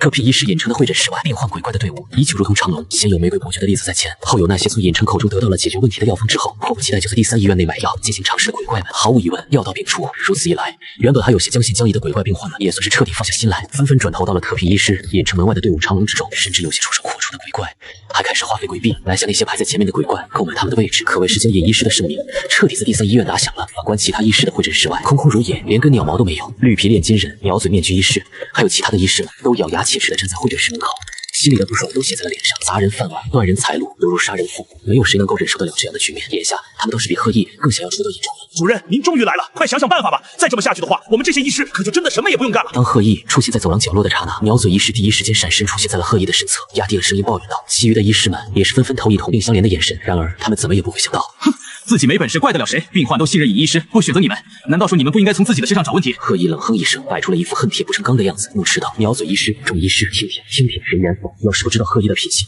他们还真就当贺意是什么大公无私的货色了。但大家都是千年的狐狸，你他妈还玩上聊斋了？是谁当初故意提出将玫瑰伯爵引进你们人类医师面前去，想要借刀杀人的？现在却一反常态，制作药了。”贺意怒斥了一声之后，也不理会他们，径直向着尹成的会诊室走去，留下一头雾水的众医师脑门上写满了问号。咚咚咚，正在给一位落水鬼把脉的尹成听见敲门声，嘴角微微上扬。鱼儿上钩了。屋外的贺意没等尹成作何反应，也不管他是否正在诊治病人，便直接推门而入。尹成表面故作被打搅了的不爽，实则心底冷笑不已。贺意越是着急，也就代表着他那一颗贪婪的心已经彻底被自己牵着走了。贺主任，你也是一名医师，应该明白打搅医师诊病是一种很不礼貌的行为吧？尹成冷着脸开口，丽娜就在身后，他丝毫不怵。抱歉，是我有些冒昧了。不过尹医师交朋友可得谨慎呐。你的那3位人类同伴刚才来告诉了我一点小秘密。话未说完，尹成的脸色瞬间铁青无比，身后的丽娜也是做出一副杀意盎然、咬牙切齿的模样。这位病人还请先出去一会儿吧，我有点私事要和尹医师好好聊聊。落水鬼隐晦的冲尹成递了个眼神，那意思明显在说需要帮助吗？先出去吧，你的病症没什么大问题，待我和贺主任聊完之后，你再进来就是。落水鬼见状，也只能走出了会诊室。落水鬼出去的刹那，贺意手心蹦出一枚古色古香的铜钱，空气中顿时萌生出一股古怪的恶臭。贺主任，这是什么意思？尹成冷着脸，毫不顾忌地捂住了口鼻，丝毫不给贺意留面子。一点小手段，铜臭气能隔绝窥探，这么大的声音让别人听见了也不好，不是吗？贺主任不妨有话直说，拐弯抹角没什么意思。我就喜欢你这么直爽的人类。那3位背叛朋友的人类，我已经帮你解决掉了，就算是我入股你这笔生意之前的天头了。接下来咱们不妨好好谈谈生意。贺意也是打开天窗说亮话，丝毫不掩饰自己想要分一杯羹的念头。贺主任，你在第3医院这把2号交椅的位置上做了这么多年，不会不知道，有些东西不是随便什么家伙都能够插手的吧？有道理，玫瑰伯爵的路子是尹医师你好不容易搭上的，我自认没有这个本事。不过呢，他把玩着手中的铜钱，脸上逐渐露出了笑容。和玫瑰伯爵合作，试问你们能够分到多少的利益呢？你一个新人玩家，丽娜一个小小的第3医院护士，手里加起来又有多少的鬼币，足够你们用于购买那条价值近乎100万鬼币，尚且有价无市的血衣厉鬼手臂。好好想想吧，我并非是你们的敌人，只是想要和你们做一笔交易而已，一笔互利互惠的交易。话说到这个份上，尹成和丽娜的神色缓和了下来，似乎认为贺意说的有几分道理。贺主任，谈谈你所谓的互利互惠的交易吧。沉默了半晌之后，尹成主动开口。贺意心底冷笑一声，小年轻果然还是沉不住气。大主顾拉尔夫先生的财力是第3医院极为认可的，你们搭上了玫瑰伯爵这条大船，不过你们也仅仅只是中间人吧，在中间负责穿针引线，然后被玫瑰伯爵施舍一些赏赐的那种。尹成与丽娜不开口，贺意全当他们默认，脸上的笑容越发灿烂了起来。这么好的机会，为什么一定要让玫瑰伯爵占据大头呢？难道说你们就没有想过自己吃下更多的利益？贺意的声音像是具有某种蛊惑人心的力量，他手中的铜钱也是散发着蒙蒙的微光。某种奇异的力量开始波撩着尹成和丽娜的心灵，像是要勾起他们心底无穷无尽的贪念一般。只可惜，丽娜乃是红衣厉鬼级别的存在，本身更是具有特殊身份的李湘。刻意的这点小手段，在她的面前根本起不到半点的作用。特聘医师尹成的会诊室外，时间一点一滴的流逝。从落水鬼走出会诊室开始，到现在排成长龙的病患们，已经隐隐开始有了暴动的趋势。落水鬼更是作为领头鬼一样的存在，守候在会诊室的门前，湿漉漉的头发耷拉着，脸色越发的焦急不耐了。距离贺毅进入会诊室内已经过去了半个小时的时间，他们也尝试过各种办法来偷听，或者强行推开会诊室的大门，但毫无例外都失败了。厉鬼巅峰的贺毅手段还是不错的，这些绝大多数都只是幽魂，恶鬼的鬼怪自然无法轻易破除。对于普通人类而言，只要是鬼怪就足够的致命。幽魂与恶鬼还有再往上的，并没有什么不同，但在鬼怪之间，位阶的差距就不是能够轻易逾越的了。从某些方面而言，惊悚世界与人类世界也有些相似之处。人类世界绝大多数的存在都只是普通人而已，真正掌控权力与财富的永远都是少数。惊悚世界则是绝大多数的鬼怪都只是低位的幽魂、恶鬼而已。真正的上位鬼怪，例如玫瑰伯爵那样的异后者缝合怪拉尔夫之旅，和庞大的鬼怪技术比较起来，只能算少之又少。所以，想要逼迫贺毅不得妄动尹医师，他们也就只有联合起来，在第三医院闹出足够大的动静来威慑对方。毕竟，作为惊悚世界里一家声名不错的医院，名声对其还是很重要的。一旦事态闹大了，第三医院背后的股东现身，即使是贺毅也承受不住。随后3分钟，若是会诊室门还不打开的话，兄弟们就给我闹腾起来。落水鬼此刻很有头领风范，振臂一呼，身后无数鬼怪起身应和。奶奶个腿的！好不容易看到能够解决顽疾的希望，贺毅的鸟货要是敢动尹医师一根汗毛，我们都要让他吃不了兜着走，是不是，兄弟们？没错，特么的冲了贺毅的鸟货冲了！鬼怪们的热情已经完全被调动了起来，群情激愤。为了别的事情，他们或许永远不可能如此的激动亢奋，事关他们自己身上的顽疾能否解决的时候，会有如此表现也就不足为奇了。如此一幕，看得一旁几个会诊室内的医师们瑟瑟发抖，畏缩在屋内，不敢出来阻止。就连那勇猛壮硕、虎头人身的鬼怪保安，也是早就不知道溜到哪里去了。咔嚓一声，当所有鬼怪都在掐着时间准备狂欢的时候，会诊室的门开了。令一众鬼怪们惊诧的是，贺毅居然和尹医师有说有笑的走了出来。贺主任慢走，我这病人还很多，就不远送了。你忙就是，不用管我。不过记得今晚之前联系好那位拉尔夫先生那边，就交给我来解决好了。贺毅眼中金光闪烁，打着自己的小算盘。没问题，希望咱们合作愉快，贺主任。合作愉快。贺毅眼神深处闪过一丝诡谲，脸上却笑容依旧。待到贺毅离去会诊室外，原本还有些骚动的鬼怪们瞬间安静了下来。尹成没事，他们自然也就没有了什么闹事的理由。第三医院再度恢复到了井然有序的状态。尹医师，那家伙没有难为你吧？落水鬼进入到会诊室内，还是忍不住开口道：“没事，不必担心。”尹成笑着摇了摇头：“那就好。不过尹医师你还是得小心着点，贺主任那家伙可不是什么善茬。”多谢提醒。接下来的时间，尹成凭借着洞察之眼的特性，以其余鬼怪医师们完全不敢想象的速度疯狂接诊，以至于鬼怪医师们只能够咬牙切齿地看着特聘医师的会诊室大门，望眼欲穿，一把辛酸泪不知与谁说。时间悄然流逝，惊悚世界没有白天黑夜之分，天空永远阴沉可怖，阴云像是一张张狰狞扭曲的面孔，散发着压抑的气息。会诊室内送走今天的最后一个病鬼之后，尹成伸了个懒腰，轻轻地拥过丽娜，享受着难能可贵的一人两鬼时光。食尸鬼只手不杂性，什么也不懂，只会跟在他的身边充当护卫一样的存在，自然理所应当的被忽视。尹成自诩都已经踏上了转职亡灵骑士的道路，多一只什么也不懂的食尸鬼在一侧看着，已经无关紧要了。反正还没到做转职任务的时候，不是吗？拉尔夫那边还需要我稍微运作一下吗？白皙无血色的脸上闪过一缕绯红，还有些不大适应的他赶忙开口试图转移注意力。不用了，做的越多就越是容易留下破绽。拉尔夫那边从头到尾我们都不曾和他说过有血衣厉鬼手臂的事情，到时候拉尔夫发现被贺毅欺骗，他的怒火也就仅只能够发泄到贺毅的身上，与我们无关，不是吗？说到这儿，尹成脸上的笑容越发灿烂。如果说贺毅临死前非要攀咬我们一下，试图同归于尽的话，其实对于我们而言，不仅没有任何的坏处，反倒是会带来更多的好处。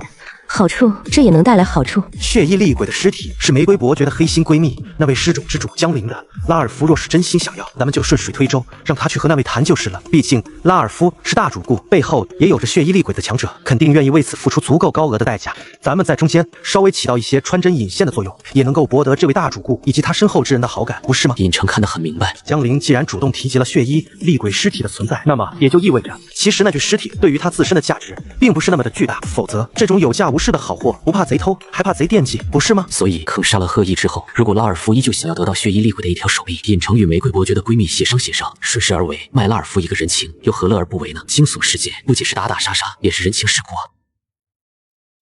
拥着天然空调一样冰冰凉凉又柔软舒适的转直梳，尹成感觉前所未有的美妙，脑袋轻轻地枕在转直梳肩头，享受着难得的安宁时刻。不知道是不是因为被转化为血族的原因，鬼雾弥漫出来的对活人侵蚀性极强的特殊气场，对他似乎没有了什么影响。劳累了一整天的尹成怀抱着转直梳安稳地睡了过去。丽娜见状，不知是想到了什么，嘴角升起一丝笑意，双臂轻轻地搂住了尹成的脑袋，动作轻柔至极。这样的一幕若是流传到现实世界，恐怕当场就会被惊为天人，尹成也将会成为活着的宁采臣。他可能会成为里程碑式存在，被永远铭记于心。惊悚游戏给人世带来了太多的死亡，太多的突破绝望，鬼怪的可怕，鬼怪的诡异强大，以及其毫无章法的残酷手段，给人类留下了太过残酷深刻的印象。不知道睡了多久，尹成稍微感觉自己的腿有点麻。当他睁开眼睛，第一时间映入眼帘的便是丽娜那张妩媚动人的脸颊。一时间，沉睡的上古苍龙像是有起床气一般，当即就来了个怒龙翻身，两条长长的浑圆蟒蛇哪里经历过这样的动静，当即就是猛地一颤，然后便缩在原地不敢动弹了。龙威弥漫，空气灼热，人室内的温度开始迅速的拔升了起来。一声略有些沉闷又不失尴尬的声响从尹成的肚子里传了出来，顿时让紧张的龙蛇斗氛围被打破了。尹成，你饿了吧？一天没吃东西，我这就去给你弄吃的去。唰，带着冷冰冰的香风飘然离去，无奈地拍了拍自己的肚子，他也只能先喂饱自己了。几分钟之后，丽娜端着一大盘的小麦面包走了进来，还有一小杯的牛奶。抱歉，惊悚世界里人类能吃的东西不多，第三医院内也就只有这个了。没关系，有的吃就不错了。比起其他的玩家，我都不知道幸运到哪里去了。尹成并不挑剔，拿起粗糙的小麦面包就往嘴里塞，一个两个，尹成的动作越来越快，狼吞虎咽，眼神都开始变得有些泛红了起来。不对劲，这是……丽娜很快就察觉到了尹成的异常。他给尹成拿来的面包，别说一个成年人，就算是再多上一个，也完全足够吃饱了。可看尹成这状态，一个接一个，反而越吃越有些抓狂的样子。难道说……丽娜眼神微动，想到了什么，赶忙拉住了尹成。尹成疯狂地咀嚼着口中的食物，口中发出模糊不清的语调，双瞳已经彻底猩红一片。觉醒了，居然真的觉醒了，这速度也太快了一些。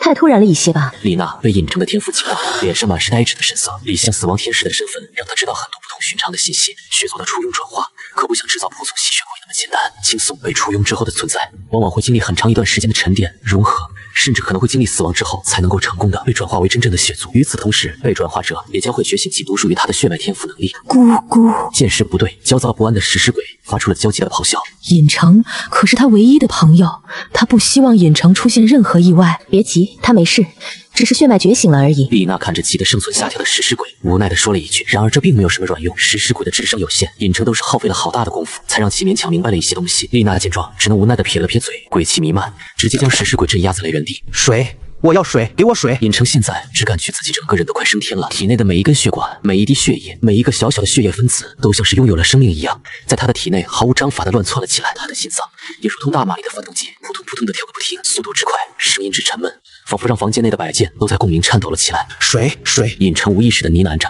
两颗原本虎牙的位置被两个锋利修长的獠牙所取代。丽娜见状，当然明白尹成需要的根本就不是水，而是鲜血，并且初次觉醒所汲取的鲜血品质越高越好。那样的话，新生代的血族觉醒之后诞生出稀有血脉能力的可能将会提升不少。怎么办？怎么办？我现在上哪里去找合适的血液啊？想起了血族的觉醒细节之后，丽娜顿时开始慌了起来。如果允许的话，她倒是不介意给尹成献血。问题是，无论表象的阴魂之身，还是李相的死亡天使，都是属于鬼魂一系的。丽娜根本就没有血液这玩意儿，有心无力啊！等等，玫瑰伯爵，他的话肯定会有办法的。眼瞅着尹成越来越难受的样子，丽娜眼珠一转，想到了罪魁祸首玫瑰伯爵。正当她打算利用会诊室的电话联系对方的时候，会诊室内一股怪异至极、弥漫着阴森邪异的气息，瞬间笼罩了每一个角落。丽娜的理性死亡天使几乎是在那股气息出现的刹那，便像是应激反应一样被自动激发了。灰色的羽翼，深邃的瞳眸也化作了灰白，死亡的气息开始弥漫。所幸他还保持着理智，顺着气息来源看去，这才惊愕地发现，不知道什么时候，尹成的手心之上出现了一滴暗红色的血珠。一切诡异不安的气息源头，正是源自于那一滴小小的血珠。只是盯了一眼，丽娜便感觉那血珠之中像是有着什么扭曲怪诞的存在，挣扎怪笑着，像要从血珠之中挣脱出来了一般。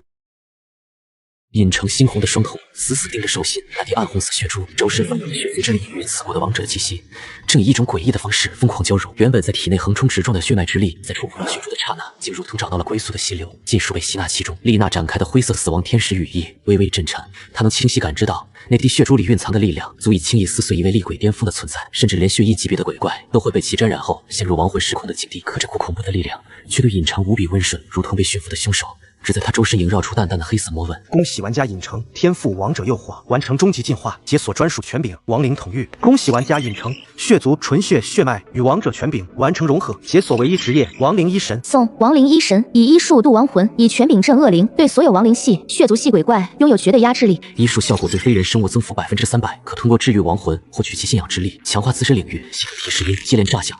尹成缓缓握紧拳头，那滴不可名状的血珠融入他的血脉之中，原本因血脉觉醒而翻涌的躁意瞬间消散，取而代之的是对周遭亡魂气息前所未有的敏锐感知。他甚至能清晰听到整座第三医院里那些被恶意残害的亡魂正发出凄厉又无助的哀嚎。时间差不多了，尹成抬眼看向窗外，阴云之中的血色月光恰好落在午夜刻度，他嘴角勾起一抹冷冽的笑意。恶意该赴约了。地下停尸库3层。早已被尹成布下了天罗地网，刻意揣着自己掏空医院攒下的100万鬼币，带着数名被他收买的厉鬼仆从，眼中满是贪婪的红光，一步步踏入了这片死寂之地。他以为自己即将拿下血衣厉鬼的手臂，从此一步登天，却不知自己早已走进了尹成为他量身定做的坟墓。尹成，东西呢？刻意死死盯着尹成身侧的黑色箱子，鬼气翻涌间，依然做好了黑吃黑的准备。尹成淡淡抬手，箱子缓缓打开，里面赫然是江灵提供的血衣厉鬼手臂，浓郁的湿气与血煞之气瞬间弥漫开来，让贺毅的呼吸都变得急促起来。贺主任，钱带够了吗？这东西的价值你应该比我更清楚。钱自然是带了。贺毅狞笑一声，手中鬼刀骤然出鞘，周身厉鬼颠覆的气息毫无保留的爆发。只不过这东西和你的命今天都要归我。数名厉鬼仆从同时扑杀而来，可就在他们的鬼气即将触碰到尹成的刹那，尹成周身黑色魔纹骤然亮起，亡灵统御权柄轰然爆发，以亡灵医神之名斥。冰冷的声音落下，那些扑杀而来的厉鬼仆从瞬间僵在原地，眼中的凶光被极致的恐惧取代，他们体内的鬼气不受控制地翻涌。亡魂本源皆在尹成的权柄之下开始寸寸瓦解。不可能，你怎么会有掌控亡魂的力量？贺毅脸色煞白，眼中满是难以置信的惊骇。就在这时，2道恐怖的气息同时降临，玫瑰伯爵血色领域铺展开来，将整个停尸库彻底封锁。江灵明黄色的眸子冷冷盯着贺毅，十种之主的威压让贺毅瞬间瘫软在地，连抬手的力气都没有。更让贺毅绝望的是，他想要拉拢的大主顾拉尔夫竟也从阴影中走出，缝合怪的身躯散发着暴怒的气息。贺毅，你假借我的名义倒卖第三医院的尸骸，甚至敢用假的血衣手臂设局骗我，你当真是活腻了！拉尔夫的声音如同磨盘摩擦，每一个字都让贺毅的鬼体颤抖。尹成缓步走到贺毅面前，洞察之眼将他所有的罪证尽数看穿，一字一句道：你囚禁院长，抽取他的本源，想要突破血衣境界，你残害数十批人类玩家，将他们的尸骸倒卖牟利，你在暴食鬼胃里设下传送阵，在停尸库豢养食尸鬼，替你处理罪证，桩桩件件，你还有什么话好说？贺毅面如死灰，他知道自己彻底输了，可贪财鬼的本性让他在绝境中生出了疯狂的念头，他猛地引爆了自己积攒多年的鬼气，想要引爆整个停尸库的尸骸怨气，拉着整座第三医院给自己陪葬。我就算是死，也要拉着你们一起下地狱。可他的疯狂在尹成面前却如同儿戏。尹成抬手一挥，那滴融合了双天赋的不可名状血珠飞出，瞬间化作一道巨大的黑色法阵，将整个停尸库笼罩。贺毅引爆的怨气与鬼气竟被法阵尽数吸纳，那些被他残害的亡魂在法阵之中发出解脱的呜咽，被尹成的医术之力一一超度。你的罪该用血来还了。尹成眼神冰冷，没有丝毫怜悯，立马手中的手术刀寒光一闪，贺毅甚至来不及发出惨叫，鬼体便被死亡天使的力量寸寸湮灭，只留下一枚代表着第三医院管理权的院长令牌和他一生敛财所得的100万鬼币。恭喜玩家尹成成功击杀幕后黑手贺毅，解救被囚禁的第三医院院长，完成连环隐藏任务，任务评价完美。随着贺毅的陨落，第三医院的危机彻底解除。尹成在地下密室中找到了被囚禁的院长，以亡灵医神的医术治愈了他被抽干的本源。老院长看着眼前这个年轻的人类，眼中满是感激与欣赏，在全院鬼怪的见证下，亲手将第三医院院长的位置交到了尹成的手中。系统的最终解锁提示音在尹成的耳畔轰然响起，巨额的鬼币奖励，自由属性点，平素世界永久居住权尽数到账。他解锁的亡灵领域足以让他掌控整座第三医院的亡魂，成为这里真正的主人。此后的日子里，尹成彻底整顿了第三医院，他废除了贺毅定下的残酷规则，为人类玩家划定了安全的任务边界，让这里不再是死亡率100%的禁地。他开设义诊，治愈了无数被顽疾困扰的鬼怪。亡灵医神的名号在整个惊悚世界彻底传开。会诊室的窗前，尹成看着窗外逐渐散去的阴云，丽娜从身后轻轻环住他的腰，将温热的红酒递到他的手中。食尸鬼守在门外，玫瑰伯爵与江灵送来的合作契约正安静地躺在办公桌上。尹成轻轻晃动着杯中的酒液，眼中闪烁着坚定的光芒。第三医院只是他的起点，惊悚世界的广阔天地里还有无数的秘密与未知在等待着他，而他将以亡灵医神之名，以医术渡亡魂，以权柄镇黑暗，在这个遍布恐惧的世界里走出一条属于自己的传奇之路。